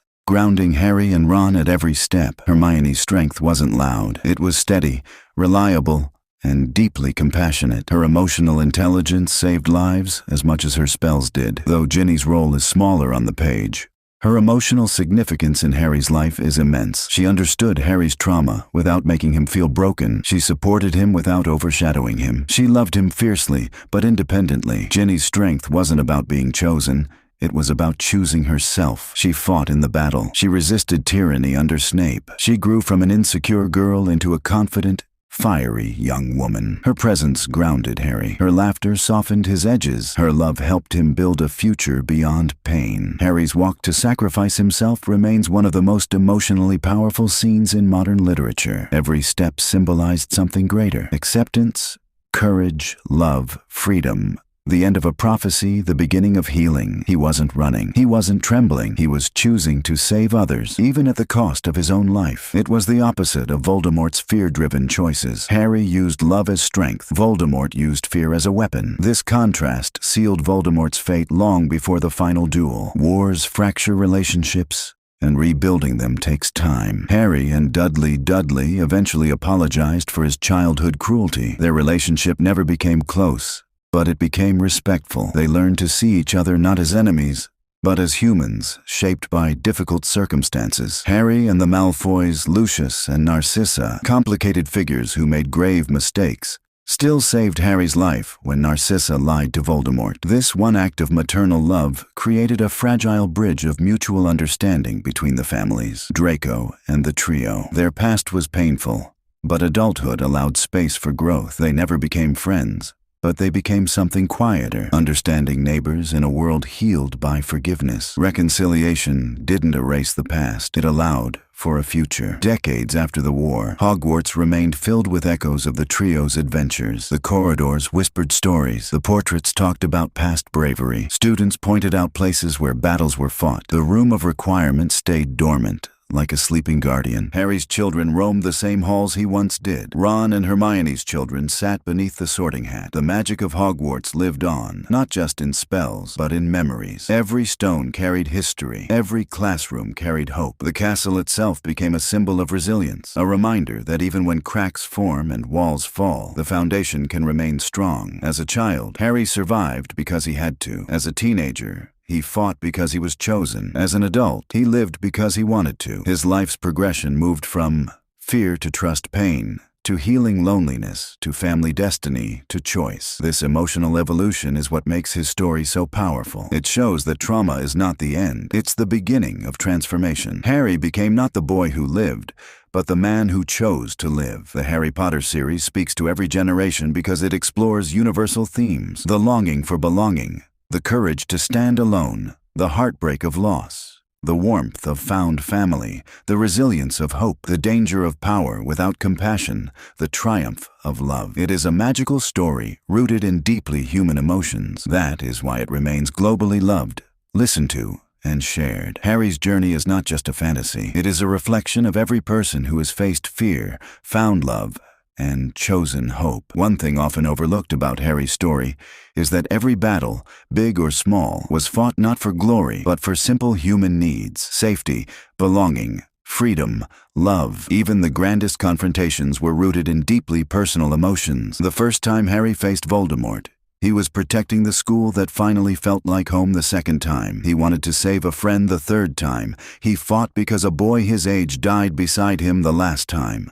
He walked into death for everyone he loved. These were not the actions of a chosen one. These were the actions of a boy who wanted peace. This humanity is what made Harry's journey timeless. Hogwarts itself changed character each year. reflecting Harry's emotional state. Year 1. Wonder. The castle felt enormous, welcoming, mysterious. Everything shimmered with possibility. Year 2. Fear behind walls. Ugly messages appeared on walls. Students turned to stone. The castle became a place of whispers and tension. Year 3. The past awakened, secrets filled the air. The looming presence of Sirius Black created unease. Yet Harry discovered growth, new mentors, and deeper truths. Year 4. The beginning of darkness. The Triwizard Tournament filled the castle with excitement, but underneath was suspicion, jealousy, and danger. The year ended with death. Cedric's death, and Hogwarts felt forever changed. Year 5. Resistance under oppression. Umbridge's sickly sweetness smothered the school. The atmosphere felt suffocating. Students rebelled, creating pockets of hope amid tyranny. Year 6. Mourning and preparation. After Sirius's death, Harry carried quiet grief. Hogwarts became a place of fleeting comfort as the shadow of a war approached. Year 7. The battle for everything. Hogwarts became a fortress, a battleground, a symbol of unity. Each year, the castle's emotional tone mirrored Harry's growth. Hogwarts was alive, not just with magic, but with memory. Most people believe Voldemort fell because of the Elder Wand or Harry's sacrifice. But the deeper truth is that Voldemort fell because he misunderstood the most human truths. He never understood love. He never understood loyalty. He never understood sacrifice. He never understood fearlessness. He never understood humility. He never understood the power of ordinary people. Voldemort believed that power came from domination, but Harry showed that true power came from connection. The prophecy didn't kill Voldemort. The Elder Wand didn't kill Voldemort. Even Harry didn't kill Voldemort. Voldemort killed himself through arrogance, ignorance, and fear. When Voldemort fell, there was no triumphant music, no explosion of victory. The hall fell silent as if the world exhaled for the first time in years. Harry didn't stand over Voldemort's body as a conqueror. He didn't cheer. He didn't celebrate. He simply turned away. He walked toward the survivors, toward his friends, toward the broken pieces of the world he needed to help rebuild. The absence of celebration wasn't anticlimactic. It was truthful. Victory in war is not loud. It is quiet, bittersweet, filled with relief and grief intertwined. In that moment, Harry didn't feel like a hero. He felt human.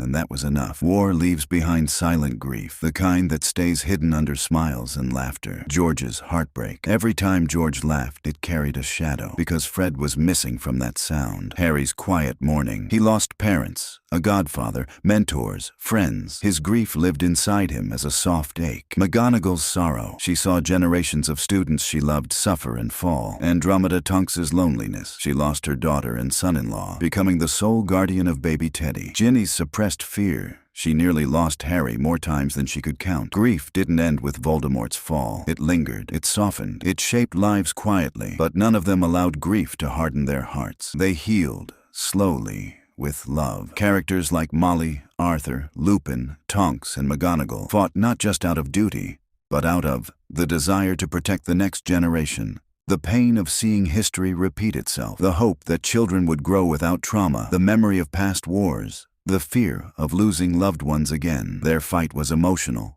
personal, and rooted in love. They wanted to give Harry, Ron, Hermione, Ginny, and every child a chance to grow in a peaceful world. Their sacrifices weren't driven by prophecy. They were driven by love. As an adult, Harry often thought about the people he lost, but he no longer carried these memories as wounds. Instead, they became sources of quiet strength. James Harry imagined the father he never met. Brave, mischievous, loyal. He hoped he lived in a way that honored James's memory. Lily, her love saved him again and again. Harry felt her presence in every act of compassion he offered to others. Sirius, a mix of joy and sorrow. Sirius represented freedom. Harry often felt that Sirius died before seeing the man Harry grew into, but he carried Sirius's spirit in every brave choice. Lupin, a mentor who taught him how to fight darkness inside and out. Harry saw Lupin's wisdom every time he comforted a scared child. These relationships shaped Harry's values. They lived on through him. Sometimes, late at night, Harry imagined speaking to his childhood self, the lonely boy under the stairs. He wanted to tell him, "You will find a home. You will find love. You will find friends who become family. You will find courage you don't know exists. You will survive. You will grow. You will be happy. He realized something profound. His younger self had already been brave. Brave for surviving. Brave for hoping. Brave for imagining a better world. Harry's story wasn't just about defeating darkness. It was about becoming a person capable of embracing light. Years later, Hogwarts honored the trio in quiet, meaningful ways. Hermione had a library wing dedicated to research on magical rites. Ron had a Quidditch tournament trophy named after him for an incredible play during his student years. Harry had a memorial stone outside the castle, not celebrating him as the chosen one, but as a student who protected his home. Students read their stories with awe, but more importantly, with inspiration. They weren't idols. They were examples of ordinary people who found extraordinary courage. As the years passed, Harry found joy in the simplest moments. Ginny laughing in the kitchen, James flying clumsily on his toy broom, Albus asking deep questions about life,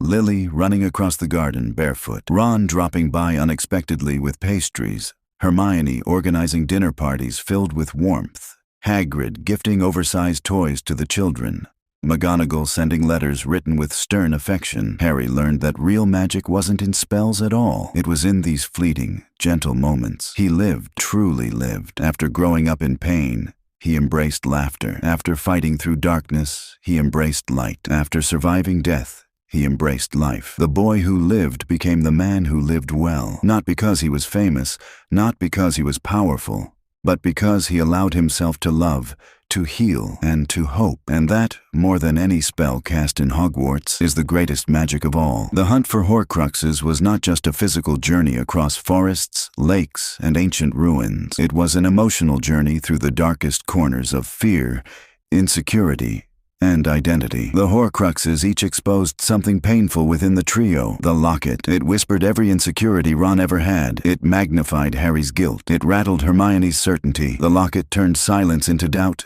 and doubt into conflict. But its destruction became a rebirth, especially for Ron, who faced illusions of unworthiness and still chose love, loyalty, and courage. The cup in Gringotts. It showed that even institutions built on strength and tradition could be deceived. It taught the trio resourcefulness beyond rules and books. The diadem hidden in the room of requirement. It reminded Harry that the greatest dangers often lie close to home, unnoticed among cluttered memories. Nagini more than a snake. She was Voldemort's living shield.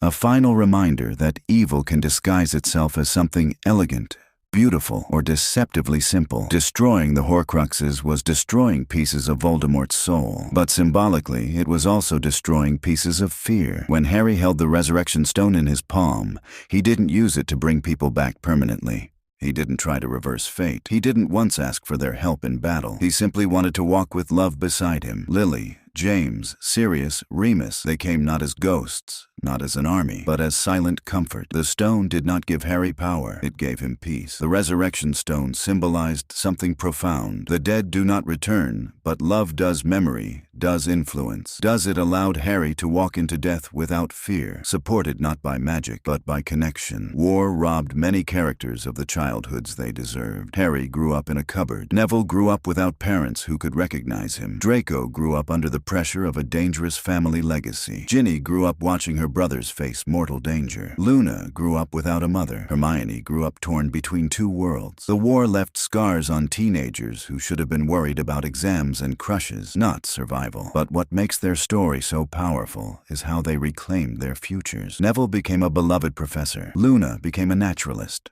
discovering new magical species. Ginny found glory in Quidditch. Hermione became a transformative leader. Draco raised his son with more kindness than he ever knew. And Harry, who lost so much, built a peaceful life filled with warmth. The adults' pasts created ripples that shaped the lives of their children. Lily and James Potter. Their sacrifice created the foundation for Harry's entire destiny. Love itself became a shield. Arthur and Molly Weasley. They raised their children with humility, compassion, and bravery. Their home became Harry's first taste of true family life. Lucius and Narcissa Malfoy. They made mistakes rooted in fear and pride, yet Narcissa's love for Draco ultimately saved Harry's life, a mother's compassion triumphing over allegiance. Xenophilius Lovegood. His eccentric ways gave Luna her beautiful, unfiltered view of the world. Remus and Tonks. Their sacrifices left Teddy orphaned, but also surrounded him with the love of Harry and Andromeda, a second chance at family. These interconnected parent-child relationships created the heartbeat of the entire saga. The adults' choices shaped destinies, and the children's choices shaped futures. Neville Longbottom holding the sword of Gryffindor remains one of the most iconic moments in the series, not because of the action alone, but because of what it represented. Neville wasn't chosen, he wasn't gifted, he wasn't praised, he struggled with spells, he lost confidence easily, he trembled when others laughed at him, but Neville kept trying. Courage grew inside him quietly, like roots under the soil. When he stood before Voldemort, terrified, trembling, he spoke with defiance, not because he felt brave, but because he chose to be brave. Neville showed the world that heroism isn't loud or dramatic. Sometimes it's soft, nervous, uncertain, but unwavering. His act wasn't a backup plan. It was the fulfillment of his own destiny. Luna's presence provided emotional balance throughout the series. Where others panicked, she remained calm. Where others judged, she accepted. Where others followed rules, she followed intuition. Her strange observations, often dismissed as nonsense, held deeper wisdom. She helped Harry see beyond logic. She reminded him that reality isn't always what it seems. Luna's greatest gift was making others feel seen. She never mocked fears or insecurities. She embraced differences with genuine curiosity. Friendship with Luna taught Harry and the world that understanding begins where judgment ends. Hagrid was the first person to show Harry kindness. He opened the door, literally and symbolically, to magic, belonging, and love. Throughout the years, Hagrid cried for Harry. He defended him, he protected him, he carried him out of the Forbidden Forest, believing Harry had died, his heart breaking for the boy he loved like a son. Hagrid's unconditional love helped shape the man Harry became. He taught Harry that strength isn't found in size or magic, but in loyalty and kindness. The final battle represented more than a clash of spells. It was the culmination of generations fighting prejudice. It was students claiming their future. It was teachers defending their legacy. It was creatures fighting for respect and safety. It was parents protecting children. It was friends refusing to let darkness win. The battle was not just a duel. It was an uprising of love, hope, and unity. Hogwarts wasn't just a location. It was the symbol of everything worth saving. Throughout his life, Harry often shouldered burdens that weren't his to carry. He felt responsible for Sirius's death, for Cedric's death, for Dobby's death, for the fate of the wizarding world. But eventually, he learned a powerful truth. Responsibility does not mean guilt. Duty does not mean self-destruction. Love does not require sacrifice of self. He learned to share burdens, to ask for help, to forgive himself. This emotional evolution completed his journey from lost boy to grounded man. One of the deepest themes in the story is that identity is a choice, not a destiny. Harry could have become bitter like Voldemort. Neville could have been forgotten. Draco could have followed darkness. Snape could have surrendered to regret. Hermione could have hidden her brilliance. Ron could have drowned in insecurity. But each person chose differently. Identity in the Harry Potter universe is not fixed. It is shaped by courage, love, vulnerability, and truth. This is why the story resonates globally. It empowers people to choose who they become. When Harry stands on platform 9 3/4 in the epilogue, something remarkable happens. He doesn't think of war. He doesn't think of pain. He doesn't think of destiny. He thinks of his children, of Ginny, of a peaceful future, of love. The final line, "His scar has not hurt for years," is not just a statement. It is a promise. Healing is possible. Peace is possible. Life after trauma is possible. Harry survived. Harry lived. Harry healed. And that is the true ending. A subtle but powerful theme in Harry's journey is redemption. The idea that people can change, grow, and choose better paths, even after failing. Snape's redemption. He lived a life defined by regret, but his final actions were shaped by love. Harry acknowledged this, ensuring Snape's story would be remembered not for bitterness, but for devotion. Draco Malfoy's redemption. Raised in a household of prejudice, he still chose not to kill when given the chance. His hesitation showed a heart struggling toward the light. Kreacher's redemption. Once filled with resentment, he softened when shown kindness. His transformation proved that compassion can reach even the most wounded souls. The Ministry's redemption. A corrupted institution rebuilt itself with integrity, acknowledging past failures and shaping a better world. Redemption was never dramatic in this story. It was quiet. It was human. It was earned through actions, not proclamations. From the beginning, love shaped every victory. Lily's sacrificial love created magic older and more powerful than spells. It protected Harry again and again, echoing through years like a heartbeat. Harry's love for friends drove him to face dangers others would run from. Ron and Hermione's love held the trio together even when fear tried to tear them apart. Sirius's love gave Harry a sense of family, a hope for a future he never imagined. The Weasley family's love covered him in warmth he had missed all his life. Ginny's love balanced him, grounded him, and helped him believe he deserved happiness. Snape's love flawed, painful, complicated, but powerful enough to change the course of history. Love shaped every spell, every sacrifice, every triumph. It became the core theme of the entire series. Magic is powerful, but love is invincible. Friendship is the backbone of the Harry Potter story. Without Ron and Hermione, Harry would not have survived emotionally or magically. Harry heart, instinct, drive. Hermione logic, structure, preparation. Ron humanity, warmth, balance. Together they created a perfect emotional triangle. Ron grounded Harry. Hermione guided Harry. Harry inspired them both. Their arguments didn't weaken them. Their mistakes didn't shatter them. They grew, not just as friends, but as family. Their bond represents something rare. Friendship that survives trauma, war, separation, fear, and growing up. In the end, they stayed in each other's lives not because destiny forced them to, but because love did. Harry never wanted the title. He didn't want fame. He didn't want attention. He didn't want destiny. He wanted a peaceful life. He wanted a family. He wanted normalcy. But being the chosen one meant carrying crushing weight. It meant loss, responsibility, and pain. And yet, Harry handled it with grace, not because he was fearless, but because he was guided by empathy. He chose to protect others. He chose to trust others.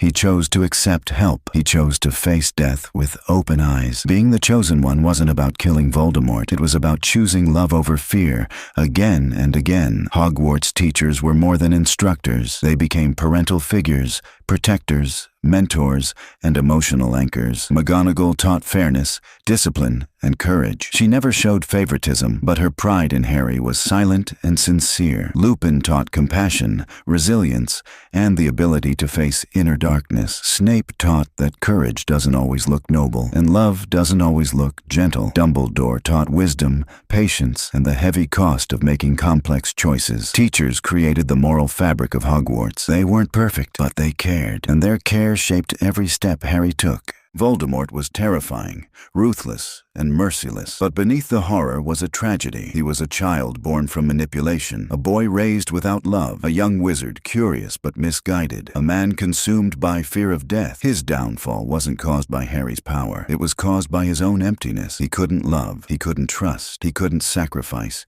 he couldn't understand humanity. In many ways, Voldemort's greatest enemy was not Harry. It was the concept of love itself. Harry, shaped by love, represented everything Voldemort lacked. Their battle was never between good and evil alone. It was between love and fear, between connection and isolation, between humanity and emptiness. Lily's sacrifice was more than a shield. It was an ancient, powerful magic woven from love so strong that even death respected it. It followed Harry in every book. Dumbledore said, "You are protected by your mother's blood." Snape's Patronus echoed Lily's memory. Voldemort's curse rebounded because of Lily's choice. Dumbledore placed Harry with the Dursleys to strengthen blood protection. The Resurrection Stone moment was shaped by her love. Lily's love didn't just save Harry, it shaped the entire outcome of the war. Harry lived because his mother chose love over fear, and throughout the story, Harry mirrored that same choice. Dumbledore was wise, powerful, and compassionate, but also flawed. He held secrets. He made decisions that hurt people. He allowed Harry to face great danger. He believed too much in plans and too little in sharing burdens, but his flaws made him human, and his love made him extraordinary. Dumbledore's final message to Harry wasn't magical at all. It is our choices that show who we truly are. Dumbledore's greatest act was trusting Harry, not as a weapon, but as a person capable of love. The wizarding world is filled with spells, creatures, and mysteries, but emotionally, it mirrors real life. Prejudice. Blood purity represents racism, classism and discrimination, government corruption. The ministry reflects how fear manipulates truth, media sensationalism. The Daily Prophet exposes how power twists information, school life. Hogwarts mirrors friendships, insecurities, exams, crushes, triumphs, and laughter. Chosen family. Harry's friendships reflect the families we build, not just the ones we are born into. This makes the story relatable, even without magic, because it speaks to universal human experiences. Harry's biological family was lost before he could know them, but his found family became his strength. The Weasleys, Hermione, Hagrid, Sirius, Lupin, Dumbledore, Ginny, Ron, friends and allies along the way. Family, the story teaches, is not defined by blood. It is defined by love, loyalty, and shared struggle. For Harry, this truth changed his life. Harry's journey was a constant balance: fear and courage, loss and love, trauma and healing, destiny and choice, pain and joy. These dualities created a story that felt real, because life is filled with the same contradictions. The message is simple: darkness exists, but so does light, and the light grows when we choose it. Every character who chose light shaped the world Harry lived in. After everything he endured, Harry's peace was not given to him. He built it. He built it by loving Ginny, by raising children with compassion, by helping Teddy grow, by strengthening the ministry with integrity, by supporting friends, by returning to Hogwarts often, by letting joy return to his life. Peace doesn't erase scars, it grows around them. Harry's life became proof that trauma can lead to strength, not destruction. He lived the life he once believed impossible. Children who lived through the Second Wizarding War carried a unique emotional legacy. They were too young to fight, yet old enough to feel fear. They heard whispers behind closed doors, saw adults cry when they thought no one was watching, and sensed the tension that filled the air like thick fog. Harry always felt protective toward this younger generation. He remembered what it was like to grow up in confusion, to not understand why the world felt unsafe. He wanted to ensure no child experienced that again. Over time, the generation raised after the war grew into a more compassionate society. They didn't see blood status, house labels, or old prejudices as barriers. Their friendships were shaped by openness, curiosity, and acceptance. Harry often watched them with quiet pride. He saw them laugh without fear, learn without pressure, live without prophecy. This was the world he had fought for, not for himself, but for them. Under Kingsley's leadership and with Harry's influence in the Aura department, the ministry shifted fundamentally. They began teaching emotional resilience to young witches and wizards. They offered support for families affected by war. They improved relationships with magical creatures. They opened investigations into past injustices. They modernized magical law to prevent future manipulation. Harry didn't want to rule the ministry.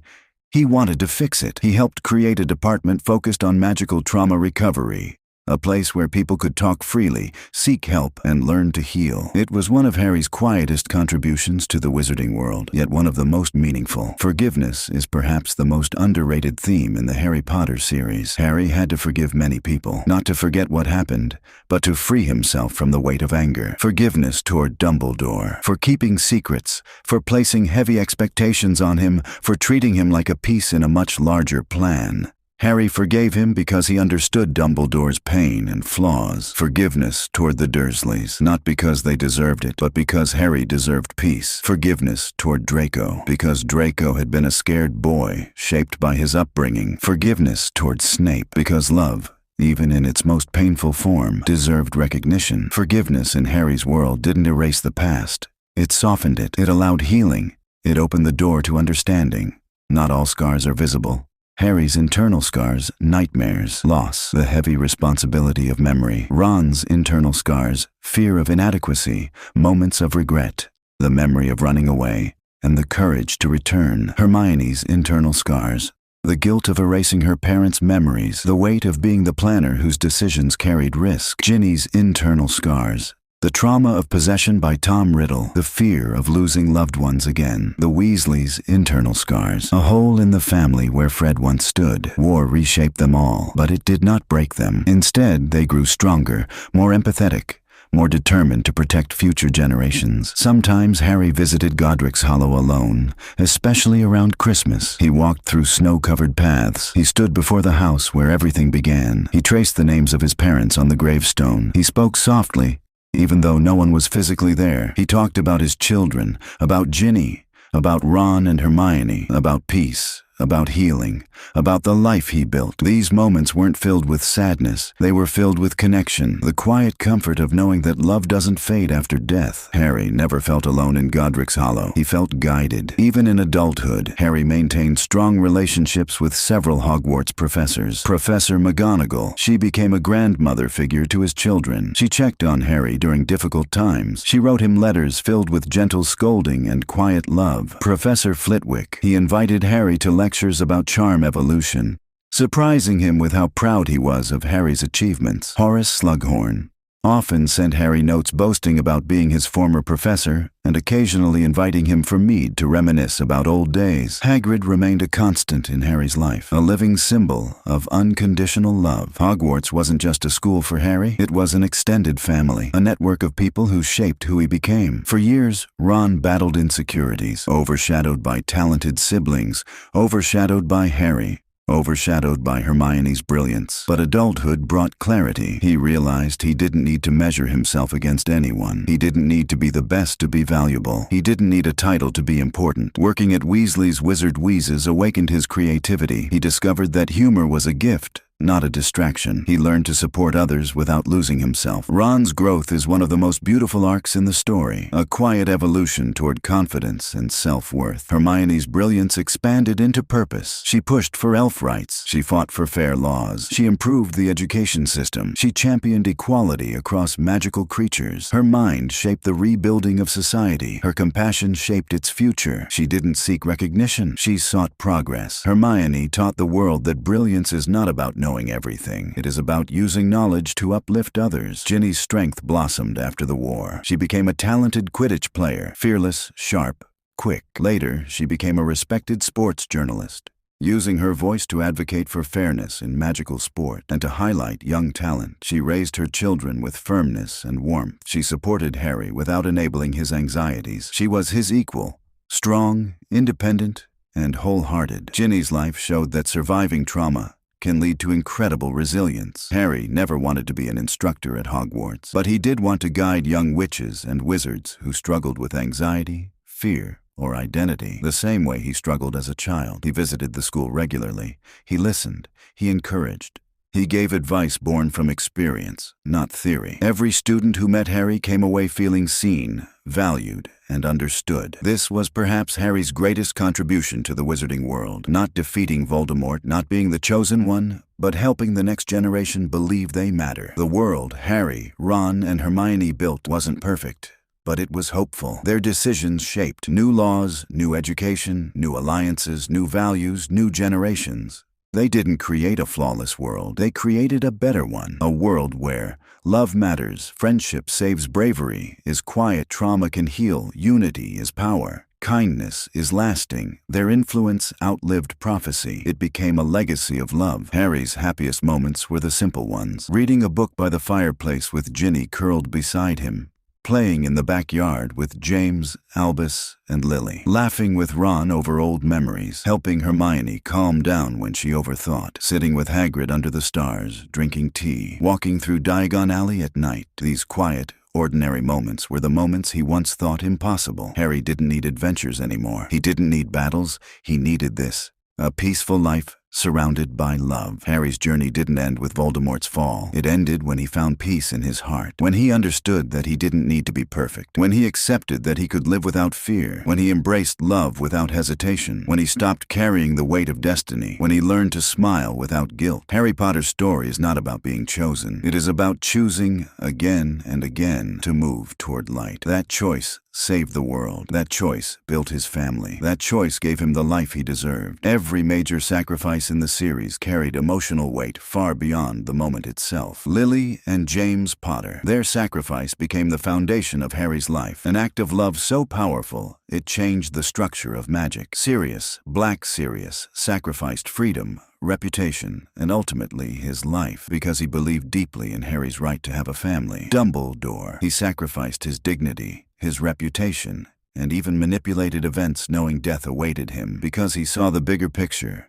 and wanted to give Harry the best chance of survival. Remus and Tonks. They sacrificed their future as a family so their son could grow up in a safer world. Dobby. He sacrificed everything for freedom and then for friendship. Snape. He sacrificed decades of his life, living in loneliness, danger, and moral torment, all for a promise made from love. Each sacrifice shaped Harry's heart. Each sacrifice taught him that true courage is not in surviving, but in giving. Harry's children, Ron and Hermione's children, and Draco's son grew up in a kinder world, one that carried only the echoes of war, not the weight of it. James Sirius Potter loud, mischievous, endlessly curious. He embraced freedom with joy, knowing his father fought for that future. Albus Severus Potter, thoughtful, sensitive, sometimes uncertain. He embodied the emotional depth of both his namesakes, Severus and Albus, yet forged his own identity. Lily Luna Potter. Bright-hearted and full of wonder, she represented everything Harry hoped for. Innocence, untainted by trauma. Rose Granger Weasley smart,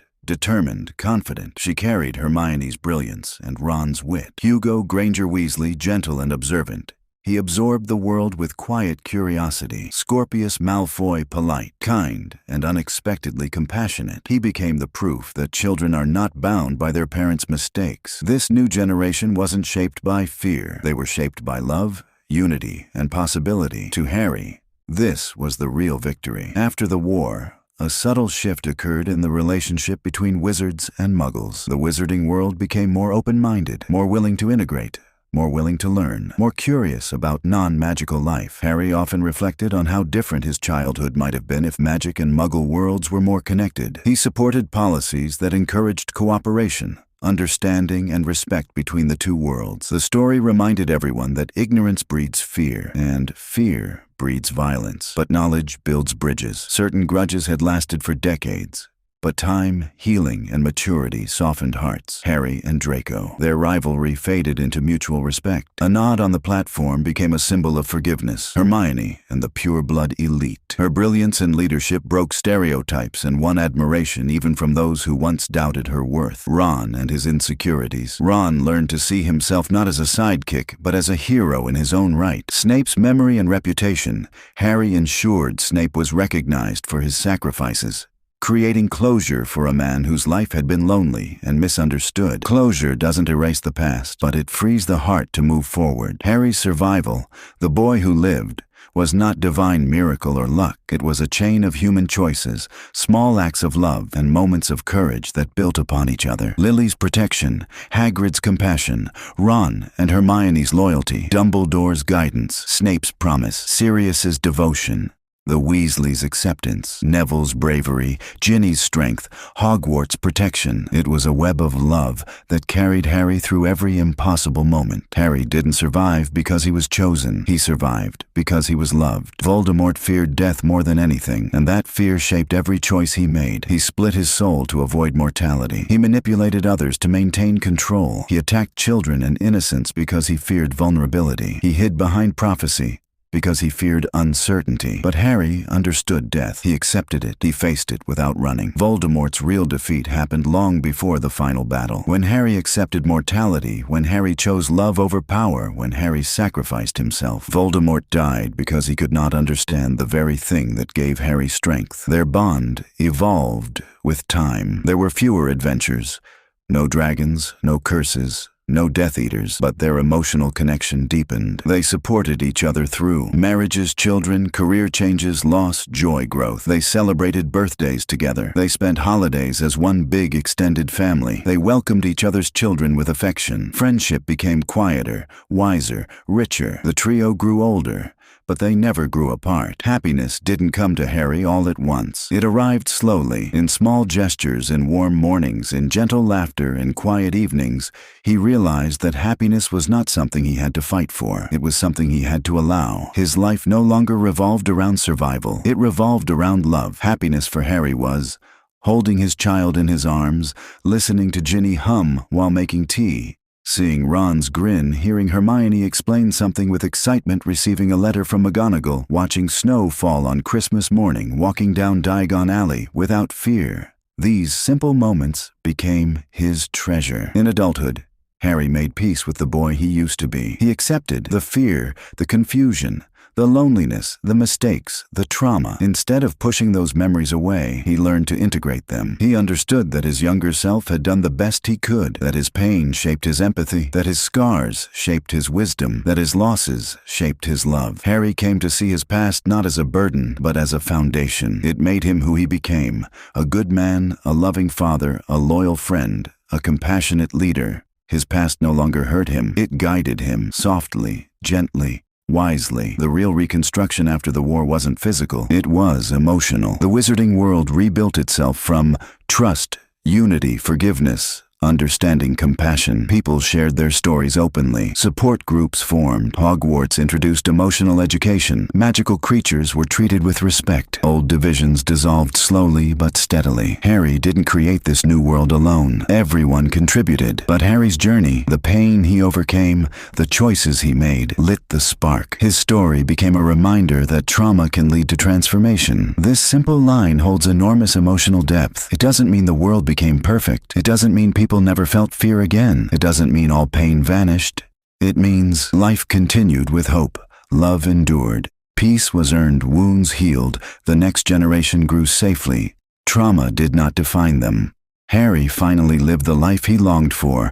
All was well is not an ending. It is a beginning. The beginning of a world built on love. As Harry grew older, the lessons he learned through years of pain, love, and struggle became the quiet compass that guided his life. He learned that courage rarely feels heroic, that healing happens slowly, sometimes painfully, that love requires vulnerability, that friendship is nourishment, that grief is the price of deep connection, that forgiveness is freedom, and that identity is shaped by choice, not prophecy. These lessons made him not just a survivor, they made him whole. Harry didn't become wise by avoiding pain. He became wise because he walked through it with an open, imperfect, human heart. For Harry's children, magic wasn't an escape from pain, it was part of life. James Sirius loved the thrill of adventure. He reminded Harry of the Marauders, bold, curious, always laughing. Albus Severus lived with emotional depth. He feared expectations, but Harry encouraged him to follow his own path,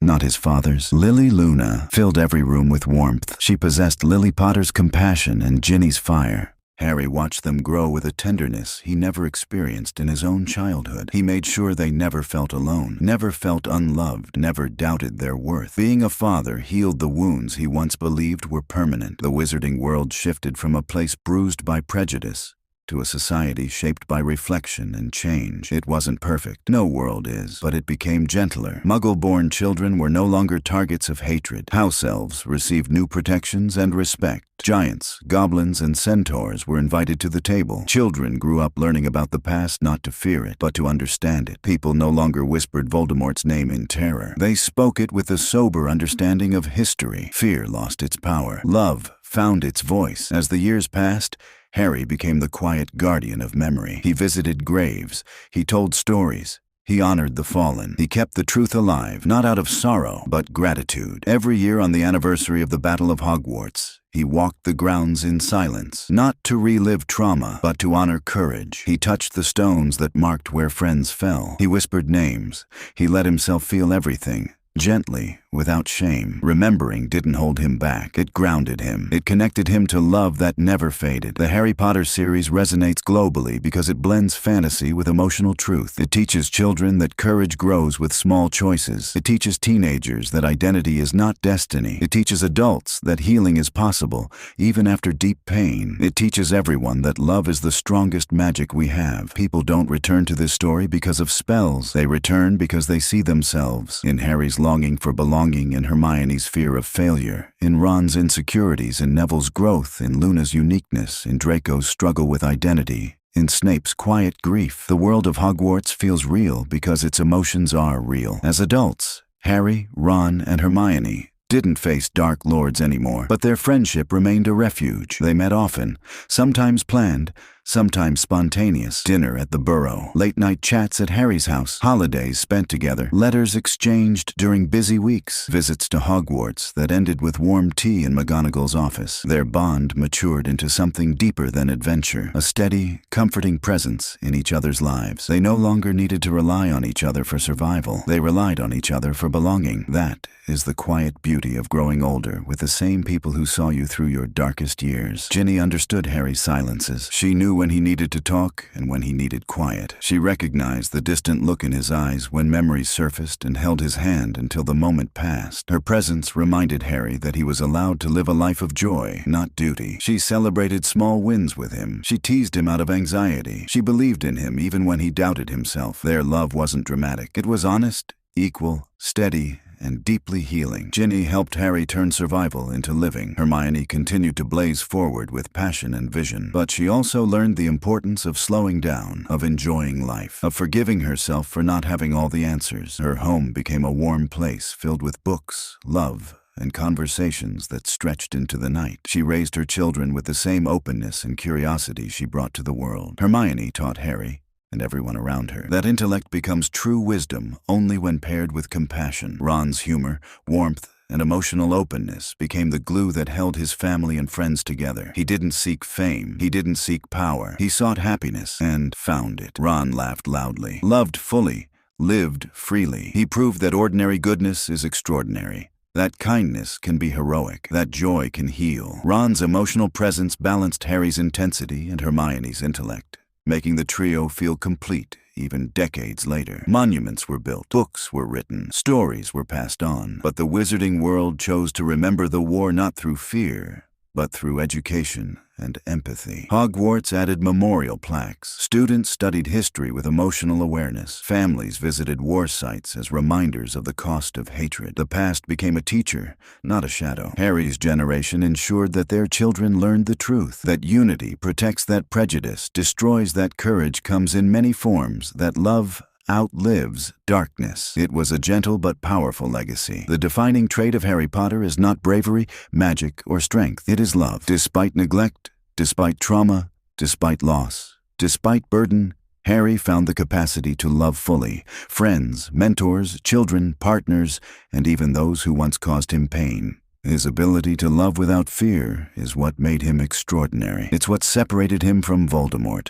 It's what saved the world. It's what shaped the rest of his life. Harry Potter's power was never a spell. It was his heart. As the story draws closer to its closing reflections, the themes that echo most powerfully are healing, love, forgiveness, belonging, peace, the transformative power of empathy. Nothing in Harry's journey was easy. Nothing came without loss. But everything he endured led him to the one truth that defines the entire series. Life can be painful. Life can be magical, but love makes life worth living. Harry didn't win because he was the chosen one. He won because he chose love. After years of running, hiding, fighting, and grieving, Harry had to relearn something simple and human: how to breathe without expecting danger. For the first time in his life, silence didn't feel threatening. It felt peaceful. He began to appreciate quiet mornings with sunlight streaming through windows. He listened to birds instead of alarms in his head. He walked without glancing over his shoulder. He slept without nightmares chasing him. Slowly, he allowed himself to enjoy the life he once believed he would never live long enough to experience. Healing didn't happen suddenly. It appeared in moments, small, soft, unexpected moments that brought tears to his eyes, not from sadness, but from relief. Even decades later, Hogwarts remained woven into the lives of everyone who fought in the war. Harry returned often, sometimes with his children, sometimes alone, sometimes with Ron and Hermione walking beside him in comfortable silence. He noticed details he hadn't appreciated as a student: the warmth of floating candles, the echo of laughter through ancient halls, the softness of the lake at dusk, the whisper of portraits greeting him fondly, the scent of the kitchens as house elves prepared meals, the way magic hummed softly in every stone. To Harry, Hogwarts was more than a school. It was where he discovered who he was, where he found family, where he grew from a scared boy into a brave young man. Hogwarts didn't just teach him magic, it taught him how to dream. Even long after Dumbledore's death, Harry felt his presence in the decisions he made, The kindness he offered, the way he spoke to his children about bravery and fear. There were days Harry wished he could talk to him again, not as a headmaster and a student, but as two men who finally understood each other. But Dumbledore's wisdom lived on. Do what is right, not what is easy. Words are our most inexhaustible source of magic. Help will always be given at Hogwarts to those who ask, to the well-organized mind. Death is but the next great adventure. Harry didn't need Dumbledore's portrait to move or speak. He carried these lessons in his heart. Every victory came with names Harry never forgot. Fred Tonks, Remus, Dobby Snape, Colin Creevey, Hedwig, Mad-Eye, Moody, Charity, Burbage, and so many others. Each name was a story, a sacrifice, a reminder that peace was built on courage, not just his, but theirs. Harry didn't grieve them every day, but he remembered them every day. Their presence shaped how he lived, with kindness toward strangers, with gentleness toward the wounded, with patience toward the young, with humility toward praise. Their memory made him a better man. The wizarding world healed together, through shared stories, shared grief, shared hope. People who had once been divided by blood, house, or background began to understand one another. Conversations replaced suspicion. Unity replaced conflict. Support replaced fear. Harry often attended community gatherings, memorial events, celebrations of new Aurors, Quidditch League openings, charity fundraisers, Hogwarts alumni ceremonies. He rarely gave speeches unless asked. He preferred to sit quietly, surrounded by people whose resilience inspired him. He realized that peace isn't built by governments or laws alone. Peace is built by people choosing kindness in everyday moments. Not everyone healed easily. Some carried deeper wounds. Harry visited families who lost loved ones. He helped rebuild homes. He sat with people who needed someone to listen. He spoke to students traumatized by memories of the Carrows or Death Eater raids. His empathy came from experience. He understood nightmares. He understood fear. He understood survivors' guilt. These moments of connection mattered more to him than titles or awards. In the post-war generation, bravery was no longer defined by wands or battles. Bravery meant asking for help, being honest about fear, standing up for fairness, showing kindness to strangers, protecting those who can't defend themselves, loving deeply without fear of loss. Harry understood this better than anyone. He once believed bravery meant fighting. Now he knew bravery meant living. Even after facing dragons, Dementors, and Voldemort himself, Harry found the most magical moments in everyday life. The way Ginny laughed with her whole face, the way Lily ran into his arms, the way Albus asked thoughtful questions, the way James teased with playful mischief, the way Ron joked at the dinner table, the way Hermione spoke passionately about justice, the way Hagrid hugged him too tightly, the way Hogwarts looked lighting up at dusk. Magic wasn't just in wands. It was in connection, in warmth, in belonging. Harry discovered the magic he always longed for, not in spells, but in love. As years passed, Harry thought less about Voldemort with fear and more with understanding. He didn't pity him, but he understood where Voldemort went wrong. Voldemort feared death, feared weakness, feared love, feared connection. He believed isolation was strength. He believed controlling others would protect him. He believed splitting his soul would make him invincible. But the choices Tom Riddle made isolated him so deeply that he died alone. Harry understood that the true tragedy of Voldemort's life was emotional emptiness. He didn't lose to Harry. He lost to himself. Even though Harry enjoyed ordinary life, bookstores, parks, tea, laughter, he remained deeply connected to the magical world because it was his true home. He attended Quidditch finals. He helped young witches and wizards gain confidence.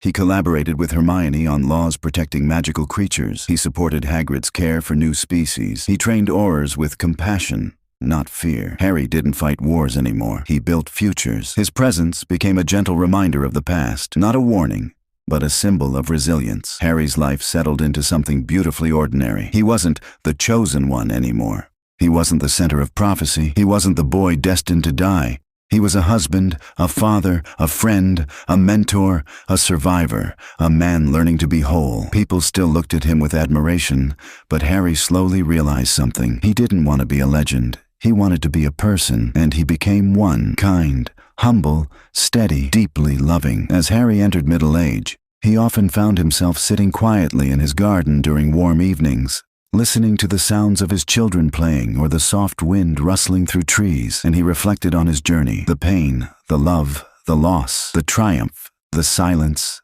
the noise, the scars, the healing. He realized something profound. He survived, he grew, he loved, he lived. And for the first time in his life, he felt completely, peacefully enough. As the years turned gently, Harry learned to appreciate moments he once rushed past in his youth. He noticed how Ginny's hair shimmered in morning light, how Ron's laughter grew deeper with age, how Hermione's eyes softened when she talked about their old adventures, how Hagrid still waved too enthusiastically whenever he saw him, how Hogwarts still welcomed him with the same familiar warmth. There were no more battles to fight, no more prophecies, no more shadows waiting around corners. There was only life. Simple, imperfect, beautiful life. Growing older wasn't something Harry feared. It felt like a gift, a reward he once thought he would never reach. As Harry's children grew, they began to ask questions, not out of fear, but out of curiosity. Dad, what was the war like? Did you really fight a snake bigger than the hallway? Were you scared? Did you miss your parents? How did you stay brave? Harry answered honestly, gently. He didn't hide the pain, but he always balanced it with love. He explained that bravery wasn't about fighting. It was about feeling afraid and choosing to protect others anyway. He wanted his children to understand the past without carrying its weight. Books were written about Harry's story. Portraits and sculptures appeared.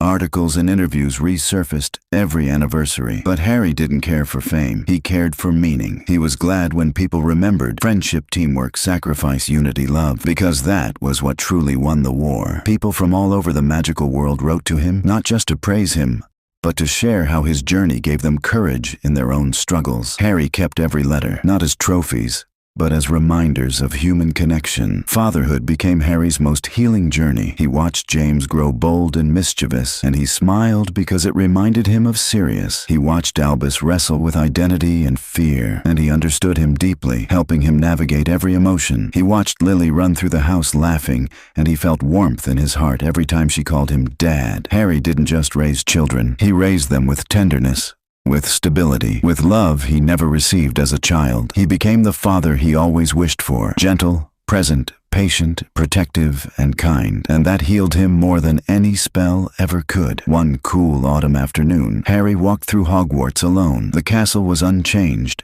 ancient, wise, humming with magic. The portraits bowed their heads respectfully. The ghosts greeted him fondly. The breeze from the lake carried memories. He walked into the great hall, now empty and calm. He placed a hand on the long wooden table where he once sat with Ron and Hermione, laughing about everything and nothing. He whispered softly, "Thank you," not to the castle walls, but to the life he lived there, the friends he found, the courage he discovered, the love that saved him. Hogwarts was not just a chapter of his life. It was the foundation of everything he became. For most of his childhood, Harry believed he was alone, alone in the cupboard, alone at school, alone with his grief, alone in prophecy, alone in fear. But age brought clarity. He had never been truly alone. His parents loved him beyond death. Sirius longed for him. Dumbledore guided him. Hagrid adored him. The Weasleys embraced him. Ron stood beside him no matter what. Hermione believed in him always. Ginny loved him fiercely. His children adored him. His friends protected him. Hogwarts sheltered him, even in the darkest moment, walking to sacrifice himself. He was surrounded by love, ancient, powerful, unconditional. The truth washed over Harry gently. He lived because he was loved. He grew because he loved. He healed because he learned to receive love. This was the heart of his story. As an older man, Harry often shared one message with younger witches and wizards. Bravery is not about not being afraid. Bravery is deciding that someone else's safety matters more than your fear. He told them to protect their friends, to seek help when hurting, to ask questions, to stand against cruelty, to choose kindness even when difficult, to forgive, to keep learning to love without hesitation. He didn't teach magic. He taught humanity. Looking back at everything, the battles, the losses, the friendships, the victories, the scars, the joy, the healing, Harry understood one truth that defined his entire existence. Magic saved his life many times, but love saved it in every way that mattered. Love made him brave. Love made him strong. Love made him human. Love made him free. He had seen darkness. He had seen death. He had seen cruelty. But he had also seen love in its purest, most powerful form. And in the end, that love shaped the world far more than any wand ever could. People called him the Chosen One, the boy who lived, the survivor, the hero of Hogwarts. But to Harry, his most cherished title came from the life he built with his own hands. The man who lived fully, lived bravely, lived with love, lived with purpose, lived with peace. That was the true ending of the Harry Potter story. Not in a battle, not in prophecy, not in legends, but in quiet moments of love that echoed through generations. The world healed, families healed, Harry healed, and finally all was well.